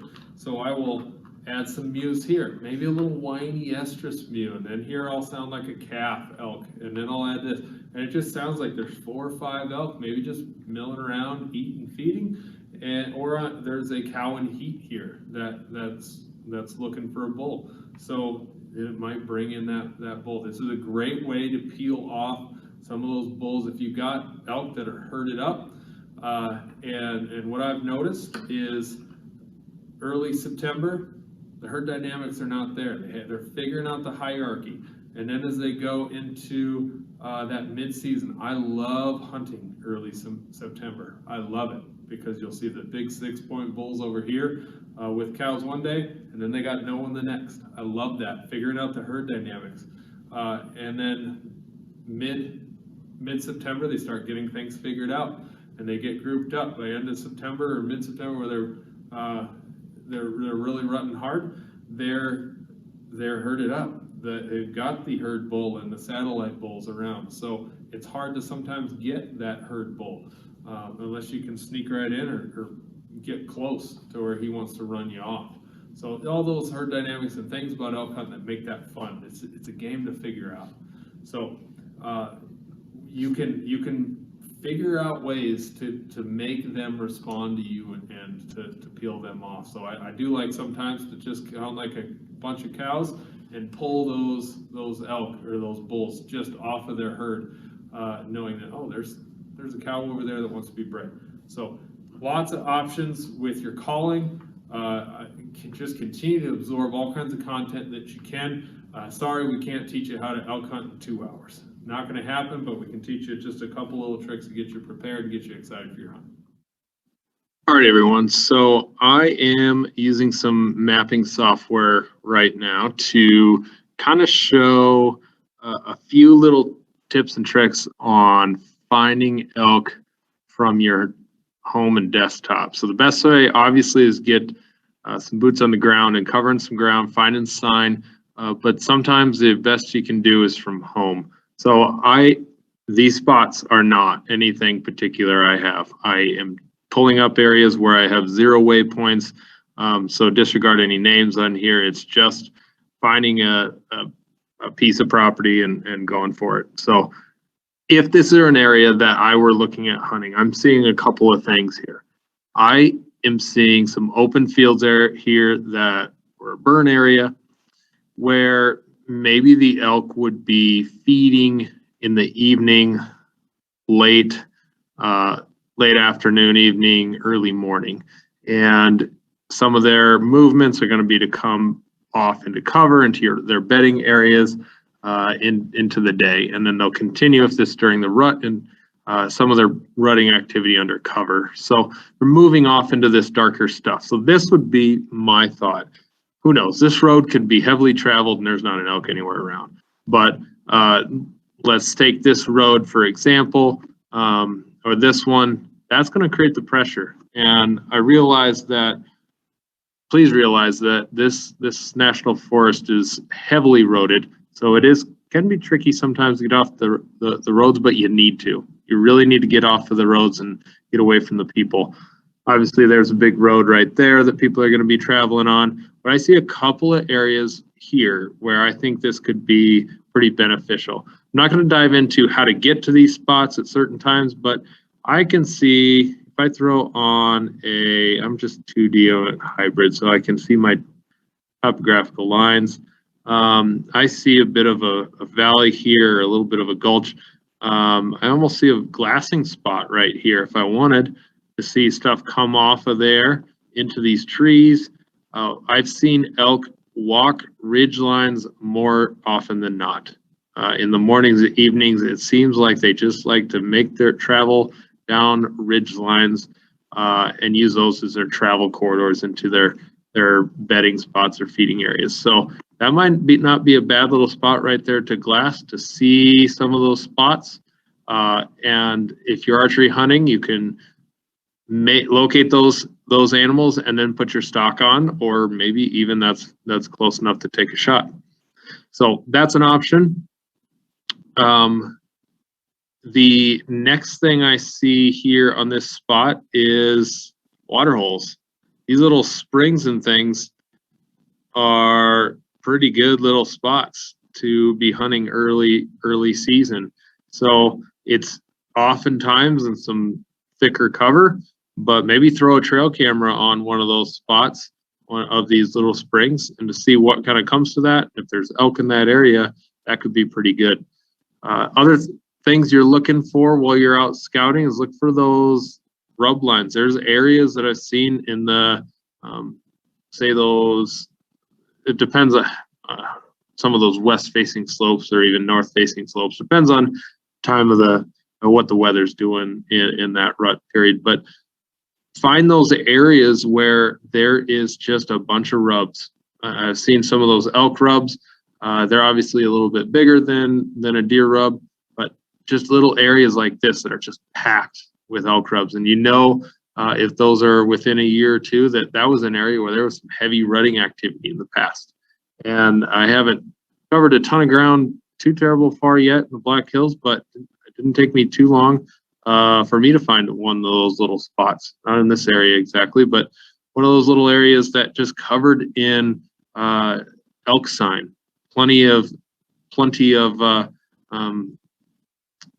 rubs and scat and droppings and all sorts of things, and realize their movement's going to be a little different. So you need to kind of scout in the opposite season or before some of that rutting activity is going to happen. So the springtime is a good place to scout for where they're going to be in that winter time. And then if summertime would be a good time for that earlier season before they kind of start moving around and chasing cows. So like Trenton said in that first part of the video, go find, he kind of touched on that with finding those big groups of cows and where those cows are going to be. If you can find those bulls might be there then. But if you're finding bulls and the rut has not happened yet, chances are those bulls aren't going to be in the same spot once that season has hit. So I would highly suggest trying to find yourself some water. There's our water, there's our food, there's our cover. So like hunting just about anything, food, water, shelter are those big things and where the travel routes are. I'm not sure how they move throughout this exact landscape and move from each one of those, and I'm sure this isn't the only water source in the area, but I can imagine this is not horrible habitat for them. Or even here on this private land, there's a spring, so they may or may not come down onto that gentleman's piece of property there just because they may or may not like the human interaction, but they could. It might just drop down into that stuff. So there could be some bedding areas over in here that you could cut them off in between. So that's what I pay attention to when I am e-scouting for elk. I'm definitely not going to be spending my middays in the open country, but I will be during the rut walking some of these ridge lines, trying to see if I can locate an elk through just or locate a bull through just locator calls, things that are not invasive and not challenge bugling and making all kinds of racket. Very simple locate bugle sounds throughout the day. Not near as aggressive if it's warm, but as long as it's during the rut, those bulls could be bugling at any point during the day. Post-rut, pre-rut, you're going to have to sit and find these little glassing points and be looking with your binoculars. Please do not be afraid to sit and spend some time behind your binoculars. That's a valuable skill. But like Trenton said, some of these areas, they're not going to be long shots. This is obviously a more southern hills spot where we've had previous burns. But if you're to make your way north, it's far more dense. So you may not be able to locate animals by glassing. So it needs to be more so patterning. So let's take a look at some of that property. All right, so here again is just a random piece of property. I don't know anything about it other than I see more of some peaks here. What I'm going to be doing thinking about, if I were the one with a tag in this area, is that if it's a later season, it's cold out, this is the south side of this hill. So in the mornings, maybe even during the day, these elk are going to want to be catching some of that sun to warm themselves up. So they're going to be on that south side of the mountain. If it's hot out in September, October, they're going to be in that cool shade on the north side of these mountains. So find those cool areas, find those warmer areas, depending on what season you're hunting. And there you can narrow down some of those smaller areas. If you were to be up this redbird draw, maybe focus on whichever side fits your season. But definitely not there's not a perfect situation here on where elk are going to be. It's kind of like a game. You have to figure them out, figure out where they're at, try and find that sign in areas where they're going to be. Definitely not something where I'm going to be looking too terrible close to this road. Maybe this little draw right here wouldn't be too bad I know it's a south facing slope, but it also it's southwest. It's got some cover to it. I can see just from the vegetation, this might be the warmer side of that south facing, and this might be the cooler side. This is the warmer side, and there's the cooler side on there. So find those little dense pockets that may hold animals, even though it's closer to some pressure and people. They may feel a little safer in some of those little pockets. So if you can't get miles away from the nearest road or home, these little pockets are the ones that you want to look for. And what I would do is spend some time on whatever mapping software that you use, whether it's Game Fish and Parks, OnX, or Base Maps, or whatever. Get on here and just start dropping waypoints. I have different colors that I typically use. Blue is my color for go check this out, and red are my spots that mark something that I find, and I'll leave a waypoint that shows a rub or a water hole or something like that. So start making a map with tons of waypoints on it, that when it comes time to that season, that you have not just plan A, B, and C, but you've got plans A through Z. Just keep going and going and going, and not just get discouraged, because you've got another spot in your back pocket that you can pull out, and oh yeah, we got this other spot. We're going to keep going. We're going to keep going and hunting and covering some ground and glassing and calling, and just keep plugging away at it and keep with the grind. Elk hunting can be a very frustrating thing. Because they're a herd animal, and they're clumped up sometimes, or even in their singles, so they're tough to find. So just keep at it. Try and have a game plan. Scout as best you can digitally if it's not on the ground. All right, in this section, and I just want to touch on a couple of other little tactics that came about. In my opinion, when it comes to calling elk, bugling is just one of the most rewarding and the most fun. It can be risky at times, but there is absolutely nothing like having a bull within bow range, or doesn't have to be during bow season, but within 50 yards, bugling or glunking, ready to come and fight. I think it's really fun to get a big bull worked up and have him looking to fight you. He makes some really fun vocalizations that will be pretty memorable for you. So the other thing that this is Austin here. We're going to get some of the post shot things, and his answer to one of the questions we got the other night on cow hunting strategies were to cover ground, cut tracks, and follow them. Kind of sounds like you're lion hunting. Very similar, but and then glass intensely, almost like you are for deer. But he also suggested, even though we've said over and over, get away from the road, there are some places where you can cruise quite a bit, try and cut some cow tracks, and then get out and just start following and see if you can't find those cows.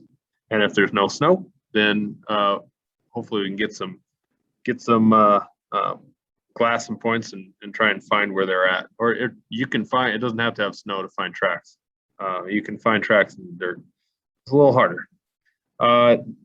Next question we had was around some of the elk habits and their movements. They're in the wintertime, they hang out primarily in the burn areas, and most of the cows and the raghorns and spikes are going to hang out in those burn areas. Big bulls will often hang out in deep snow. They're kind of maybe in big bachelor groups. They're just a little different. They like to just have their secluded areas, but majority of those elk are going to be in the burn areas, and that's where we do our flyovers or our counts and get to see and make those counts and see. And that's where we've seen those numbers.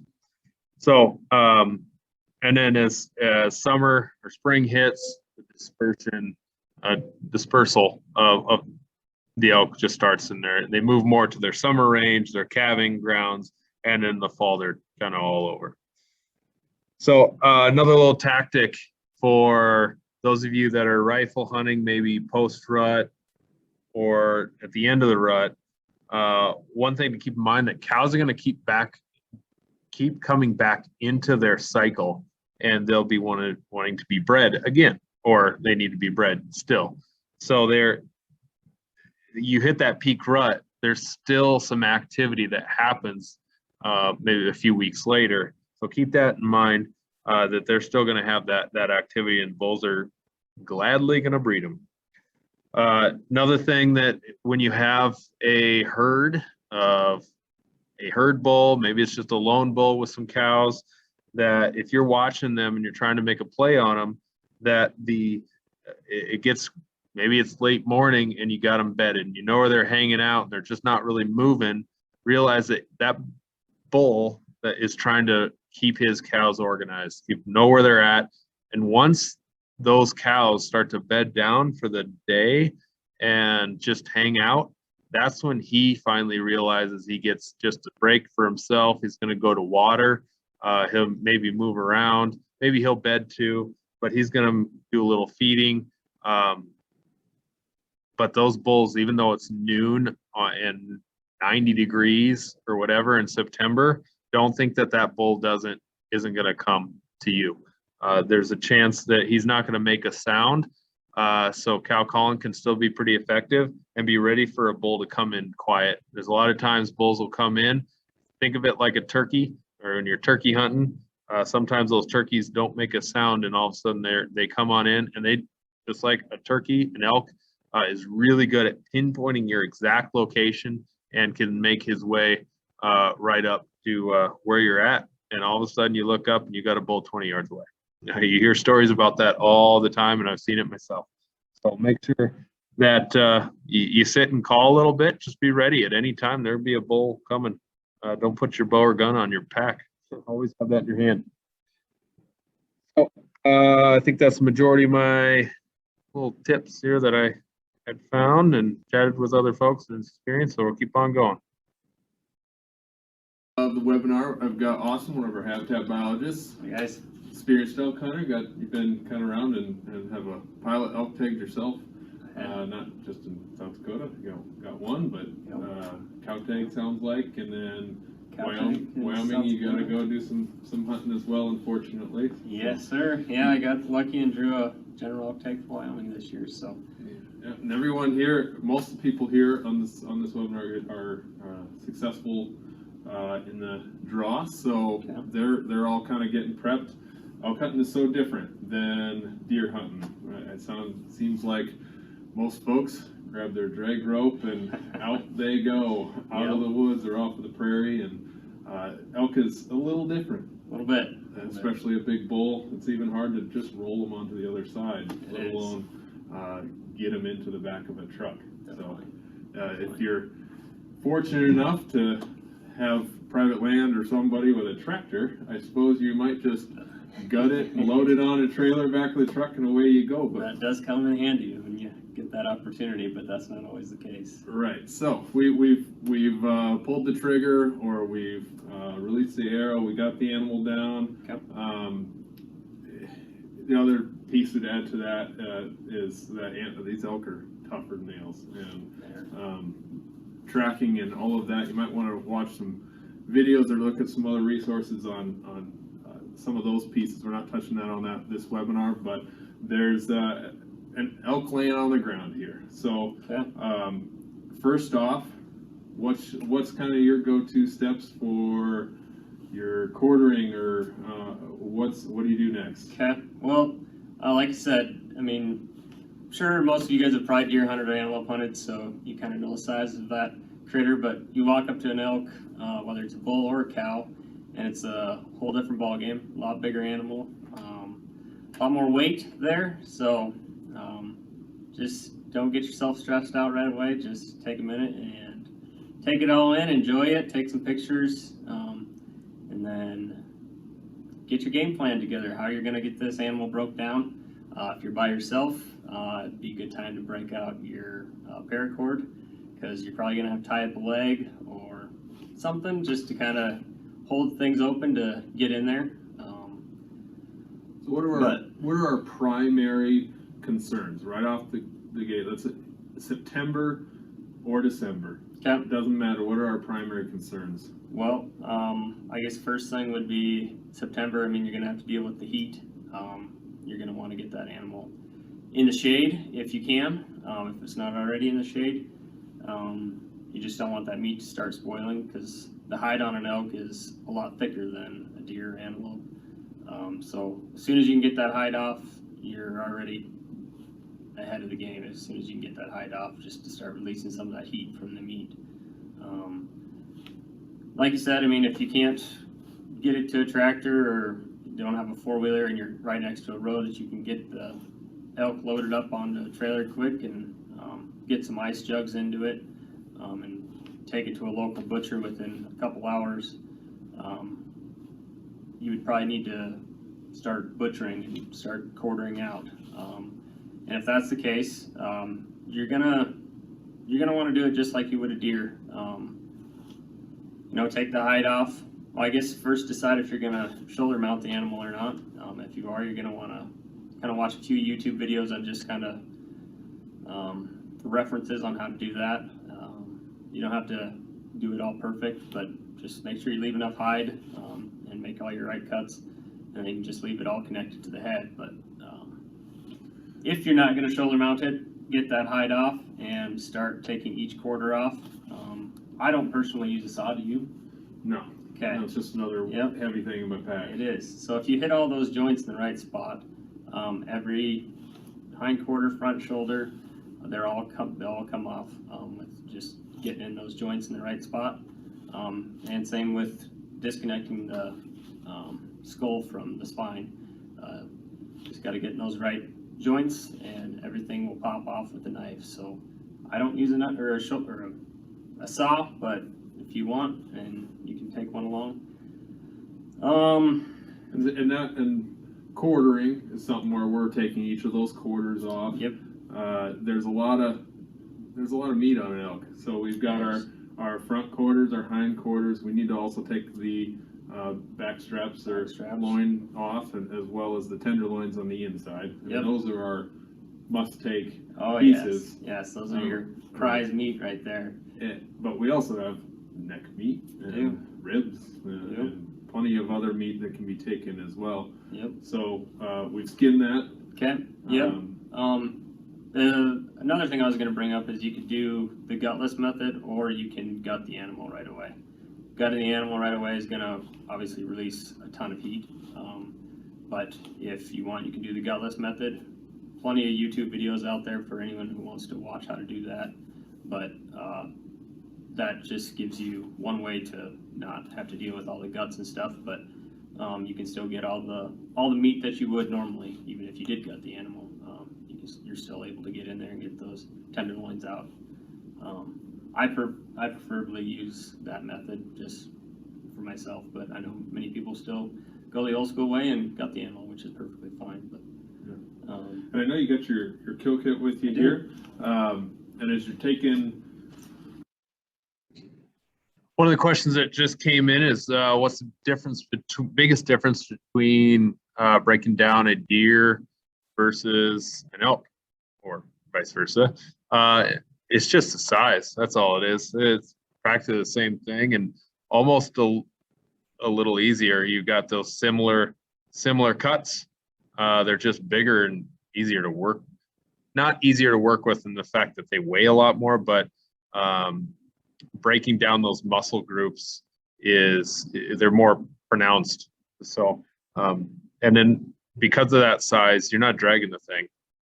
You're just plan on, if you're walking a little ways, plan on being ready to quarter or break down the animal. I haven't gutted an animal in quite some time. I quarter with the Gutless Method every time, and it's proven to me to be a really, really great way to get the heat away from that animal.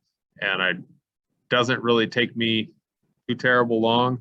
It's just managing that. It's an enjoyable part to keep you out in the field just a little bit longer. It's a lot of, it's part of the experience. So I really suggest some of you dig into that and don't plan on just dragging something. It opens up your possibilities of where you're going.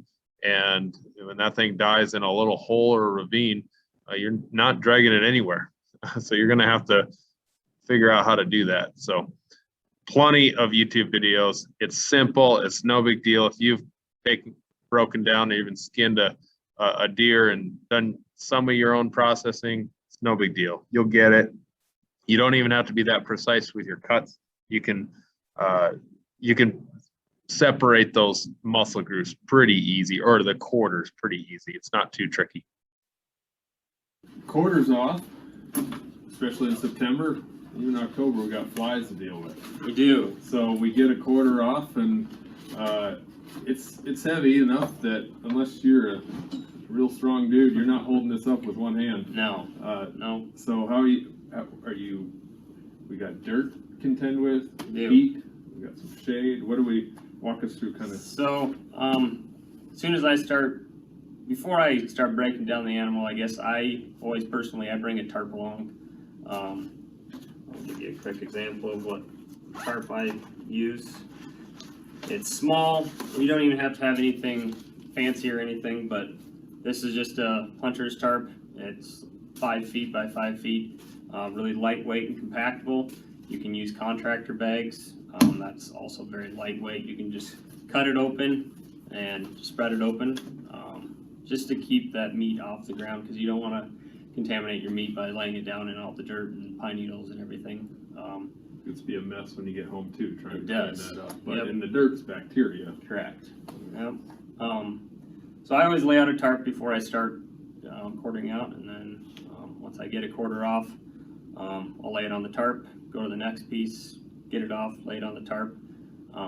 Then about halfway through, I flip it over, just kind of get air to both sides a little bit more.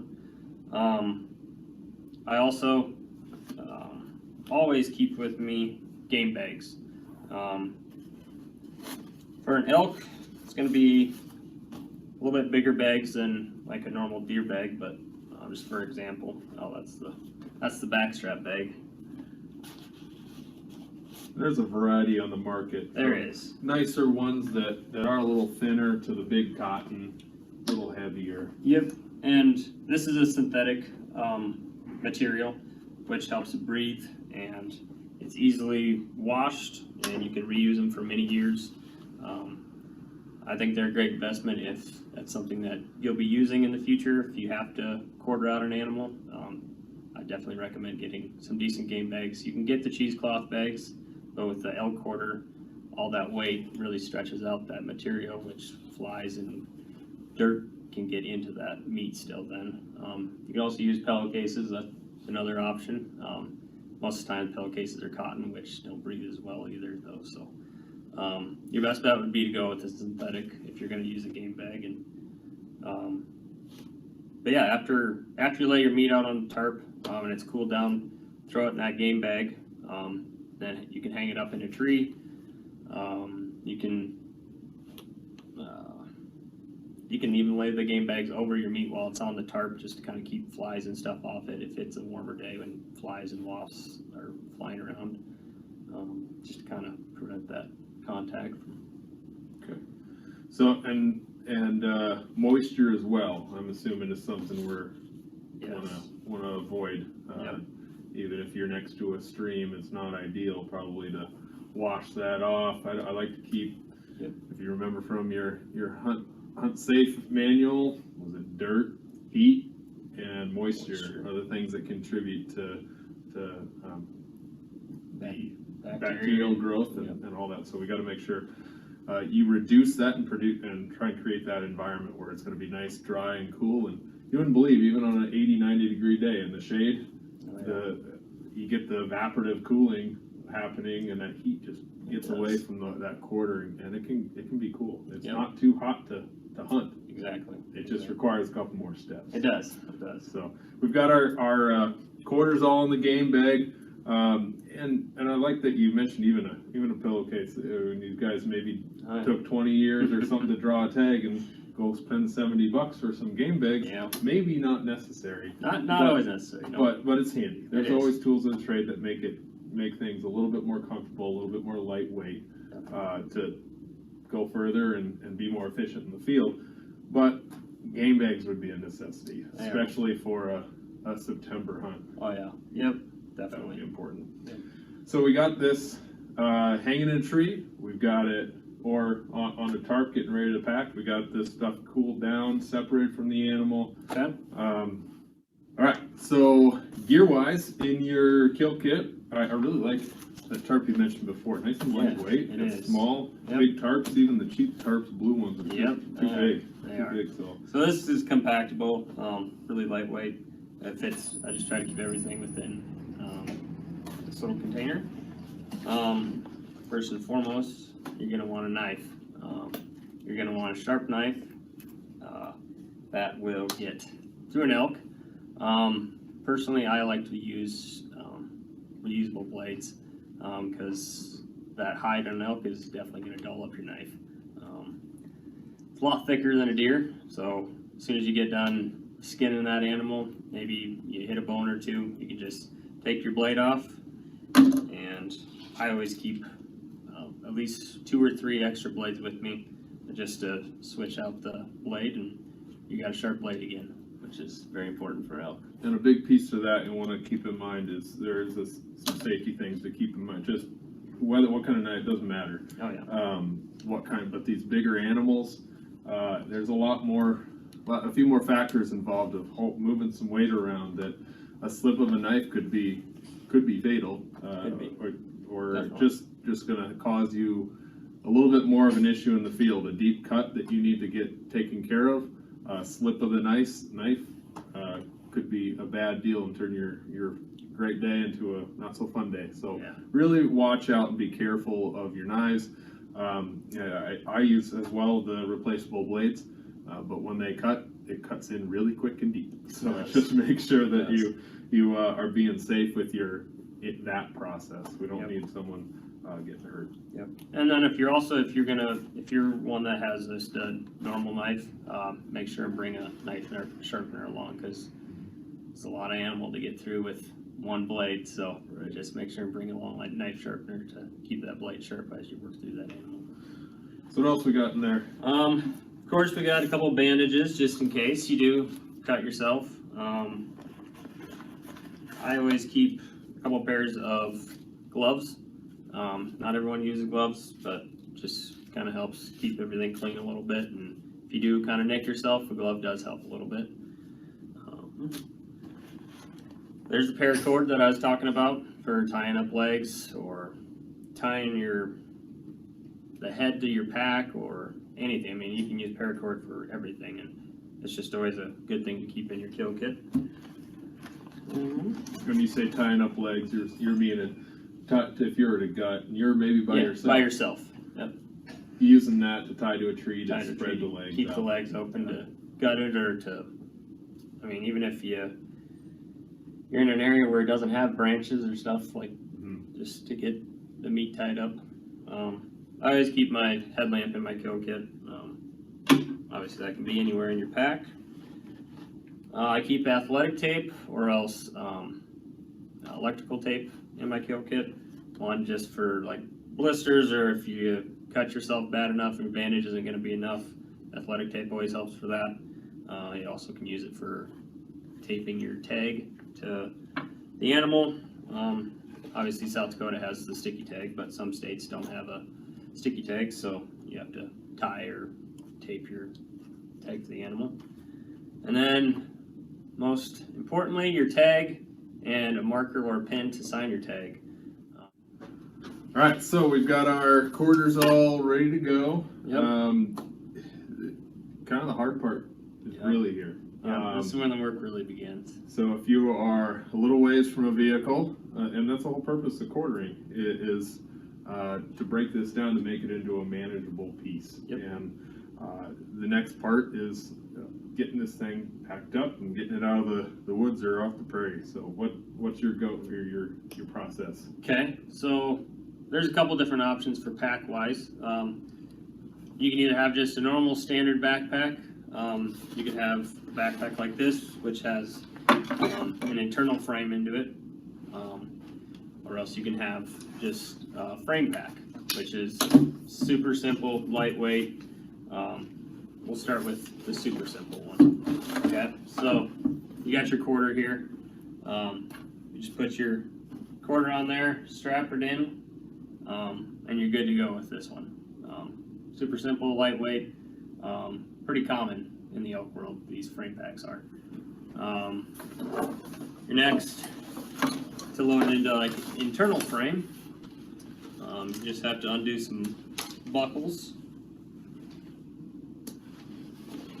And your style of pack, as you're doing that, is putting the meat in between the pack and the frame. Yep, that way you don't, you're still going to get blood to come through your game bags, or even if you're not using a game bag, just throwing the meat straight on your pack, which you can do, but it just kind of helps keep the inside of all your gear, and maybe you got some camouflage in there, and whatever else you got inside of your actual pack, just kind of keeps it separate. But you just put it in between that frame and the backpack itself.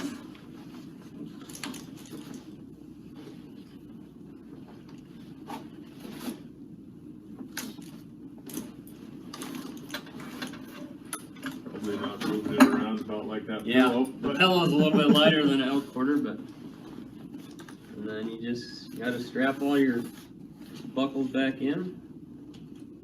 It's nice to spend some time doing this so that you got evenly distributed weight. Seems like that extra piece coming off of the back quarter hanging over there can make you a little awkward. It's nice to have that nice and even, strapped in tight. There's too many buckles here. There we go.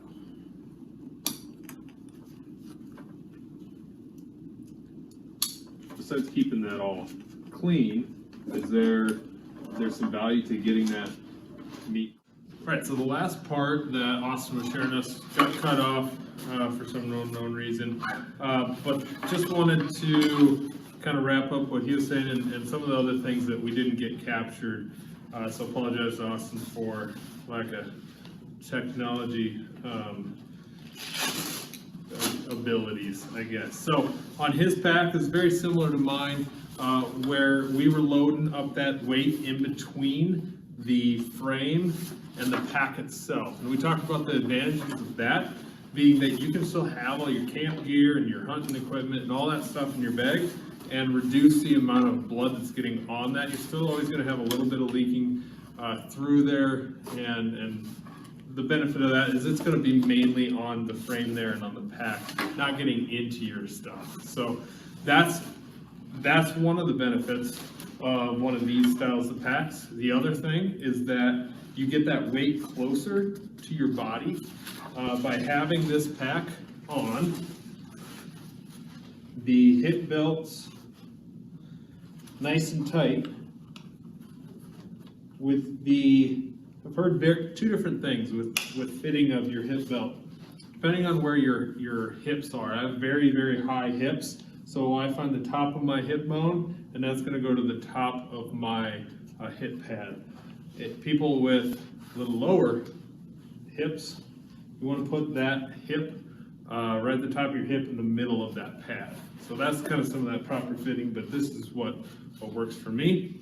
And with this, I've got all of that weight, like Austin was telling us, it's on our hips. If you put a quarter or 2 quarters on, you're not going to be able to get it all on your hips, but a majority of it right there. Your shoulders will wear out and they'll be really hard on your back, and it can actually be somewhat long-term damaging to your back, having all that, if you overload and carry that too far, it can be pretty rough on your back. So that'll be another section of this webinar, some physical preparedness that we'll have covered earlier before this. So anyway, wanting to really have that weight centered as close to our body as possible, not off to one side versus the other, because you'll feel that kind of tipping one way if you're hiking a little ways. So that's a really important thing. Get that comfortable. You have what you're on top of most frame packs, load lifters. You can adjust those, loosen them when you're going downhill, tighten them when you're going uphill, and that's going to help you just have a comfortable hike out. All right, so the next thing that Austin also was sharing was once we get this back to the truck, if you are shuttling loads little ways, say you can do it as little as a few hundred yards, maybe every 500 yards or 1,000 yards, you dump your meat, you go back and you get the next quarter, and you continue to shuttle. That's a great way to do that if there's a decent amount of predators like coyotes in the area that might get on your meat. So good way to shuttle it and keep the predators away, but also if you are hiking with a slower hunter, someone that can't hike as fast as you, what I like to do, because I seem to be the faster hiker, is we'll do that shuttling, so that I'm always in constant contact with that other person and making sure they're okay and can check in. So you're shuttling, you're not leaving them 3-4 miles behind. So that's a really good way to do that, shuttling it. And once you get it to the truck or you get it to a spot where you're going to leave it, hang it in a tree or get it at least in the shade so that circulation, get it all the way around it. The big 3 things, again, we talked about, we're controlling the moisture, controlling the heat, and controlling the cleanliness of the meat. Keep that all very clean. And those 3 things are going to prevent as much bacteria growth as possible. Some folks will talk about deboning the meat. And when you debone the meat, you just increase the surface area on the quarter, allowing more bacteria to get in. And it ends up actually being a little bit more difficult once you get into the kitchen and you're going to start doing the processing. It's not quite as clean versus having a nice quarter that can get that meat separated. Even on those hot days where you're worried about meat spoilage, a lot of that meat spoilage does start, like Austin was saying, in the neck or in the hip joints, around that ball socket. That's one area, but if you get that quarter separated, you're going to really prevent some of that. So once we get it to the truck or one of those shuttle points, we get it out of the pack. Do not leave it in your pack sitting in the truck drinking a bunch of water. Get it out and get it cooled. And we need to have those processes of getting it set and cooled down. If we're only a couple hundred yards from the truck, from our kill spot, you don't want to just throw it right into a cooler. It's going to trap all that heat on the inside. And so what we do is you're going to need multiple coolers. So your typical Coleman cooler is not enough. You need to get that meat spread out. So multiple coolers or bigger coolers that are primed with ice, so they're already kind of cold. Ice is better in the big blocks, or a cheap way to do that is save your milk jugs, fill them up with water and freeze them, and get that in the bottom of the cooler. And then also that moisture is not going to be getting into that meat. We don't want meat underneath ice when sitting in water. You can leave that drain tap open on the cooler so that that water is making its way out. If it's soaking in the meat is soaking in the water, that's adding moisture. And I know it's cold, but it's not ultimately what we want to do. We want to keep that meat on top of the ice. So that or block ice are a great option. Now your typical cooler size is about this big. Your typical elk quarter is about this big, with the hocks cut off. So you are not going to get that whole thing in a regular cooler, so some bigger coolers are great, or at least making sure that you've got ice on that thing. But realize if you don't have that cooler shut and you go driving home, especially if you live, say, in Sioux Falls, Sisseton, and you hunted in Custer, you've got a very long drive, and you got to pick up dust and debris and road stink and stench and all that kind of stuff along the way that can get on the meat and get it dirty. So you really got to protect that meat on your long drive. Stop frequently, get more ice in the cooler, get that meat separated, not a bunch of quarters all in one cooler, but one or a quarter in one with the back straps and something, quarter or two in another, and then the back straps or some ribs in that one, and then a third or a fourth. Plan on 3-4 coolers if you can. It makes things really nice. Meat care is what's going to get you. This is meat care, and this is what's going to get you a fine product in the end, and remove as much of that tainted meat flavor that could happen if your meat's not taken care of very well. So get that cooler ready to go, have it at the truck, full of ice or full of some block ice or cool ice blocks, and get that meat on ice as soon as possible. Well, not as soon as possible, but after that cooling process has happened, get some of that heat away from it and then into the cooler, and get it home safely. A lot of folks think that you can just drive across the state in September or even October with a full elk or those quarters and be all right. If you're fortunate enough to take the whole animal out whole, you need to be very careful. Some ice blocks in the chest cavity may or may not be enough.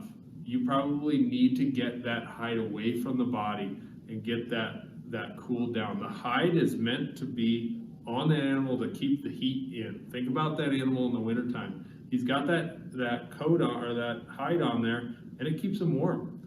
So to cool that animal down is going to take a long time if you do not remove that hide. So really, really make sure you're getting that hide off of there and getting it cooled down and protected so that you can make your trip home if it's a little ways away.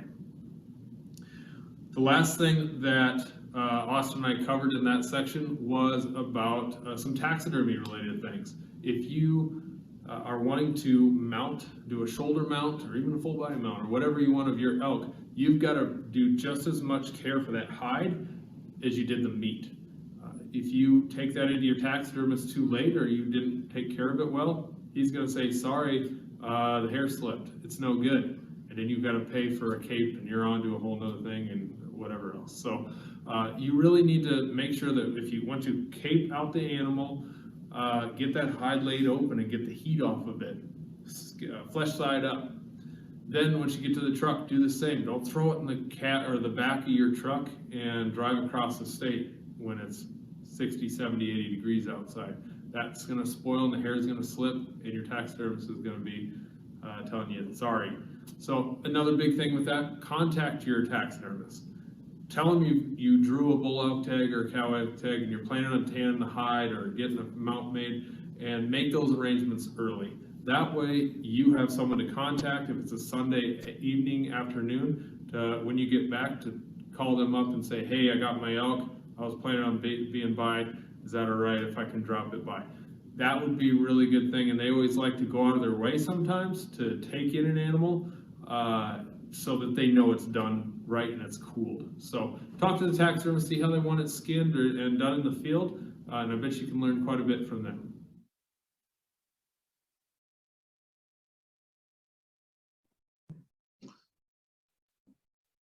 All right, folks, just one question here that I didn't get to, and that was, can you bleach the bags after you use them, your game bags, after you use them, and does that affect the taste of future meat? No, I always wash my game bags right after. Maybe use just a mild detergent or a detergent that doesn't have some softener in it. Fabric softener, by the way, is really bad on your hunting clothes, as well as your probably your game bags as well. I just wouldn't use any of that on them. But I've used a touch of bleach. Just don't go crazy with it. Just enough to whiten them again, get them good and clean. And you could do the like the cycle that has the extra rinse on it. It'd probably be a good idea. And yeah, I wouldn't worry about it, just fine. Hydrogen peroxide, that's always a great way to get blood out, but I don't worry about it. I can always tell my game bags are a little used, but what I'll do is I'll flip them inside out and wash them outside with the hose and really kind of get rid of a lot of that blood in the initial wash before I get them into the wash machine. My wife doesn't like little bits of meat in her washer, so I make sure I get that all out of there first, give it a good rinse, and I'll just throw a regular little thing of laundry soap in there that doesn't have softener in it, and do a load. If you want them all bright white again, yeah, go for it. Add a little bit of stuff to it, but not something I get too worked up on. So last chance here to ask a question or two. Appreciate you guys all sticking in there. I know that was quite a long webinar, and I hope I was able to give you a decent amount of information to help you be a little bit more successful in your hunt. Please, if you get successful, send me a picture. I would love to see that. If any one tip was beneficial for you, hopefully it wasn't a waste of your time. And again, reach out to any of us here if you got further questions. We all love to help. And I'll post this as well as those things you guys requested on our YouTube channel, South Dakota Game Fish and Parks Education. It's not the South Dakota Game Fish and Parks YouTube channel, but it's the education one. So pretty new channel. So that doesn't have a ton on it, but I'll post it on there within a week. Probably I got a lot going on this week. So early next week is what I'll try and get it on there as soon as I can, just so you guys have it. I know a lot of guys were wanting that. So, alrighty, appreciate you all. Thanks for watching. I'll hang out here for just a second. You guys all log off and make sure there's no other questions.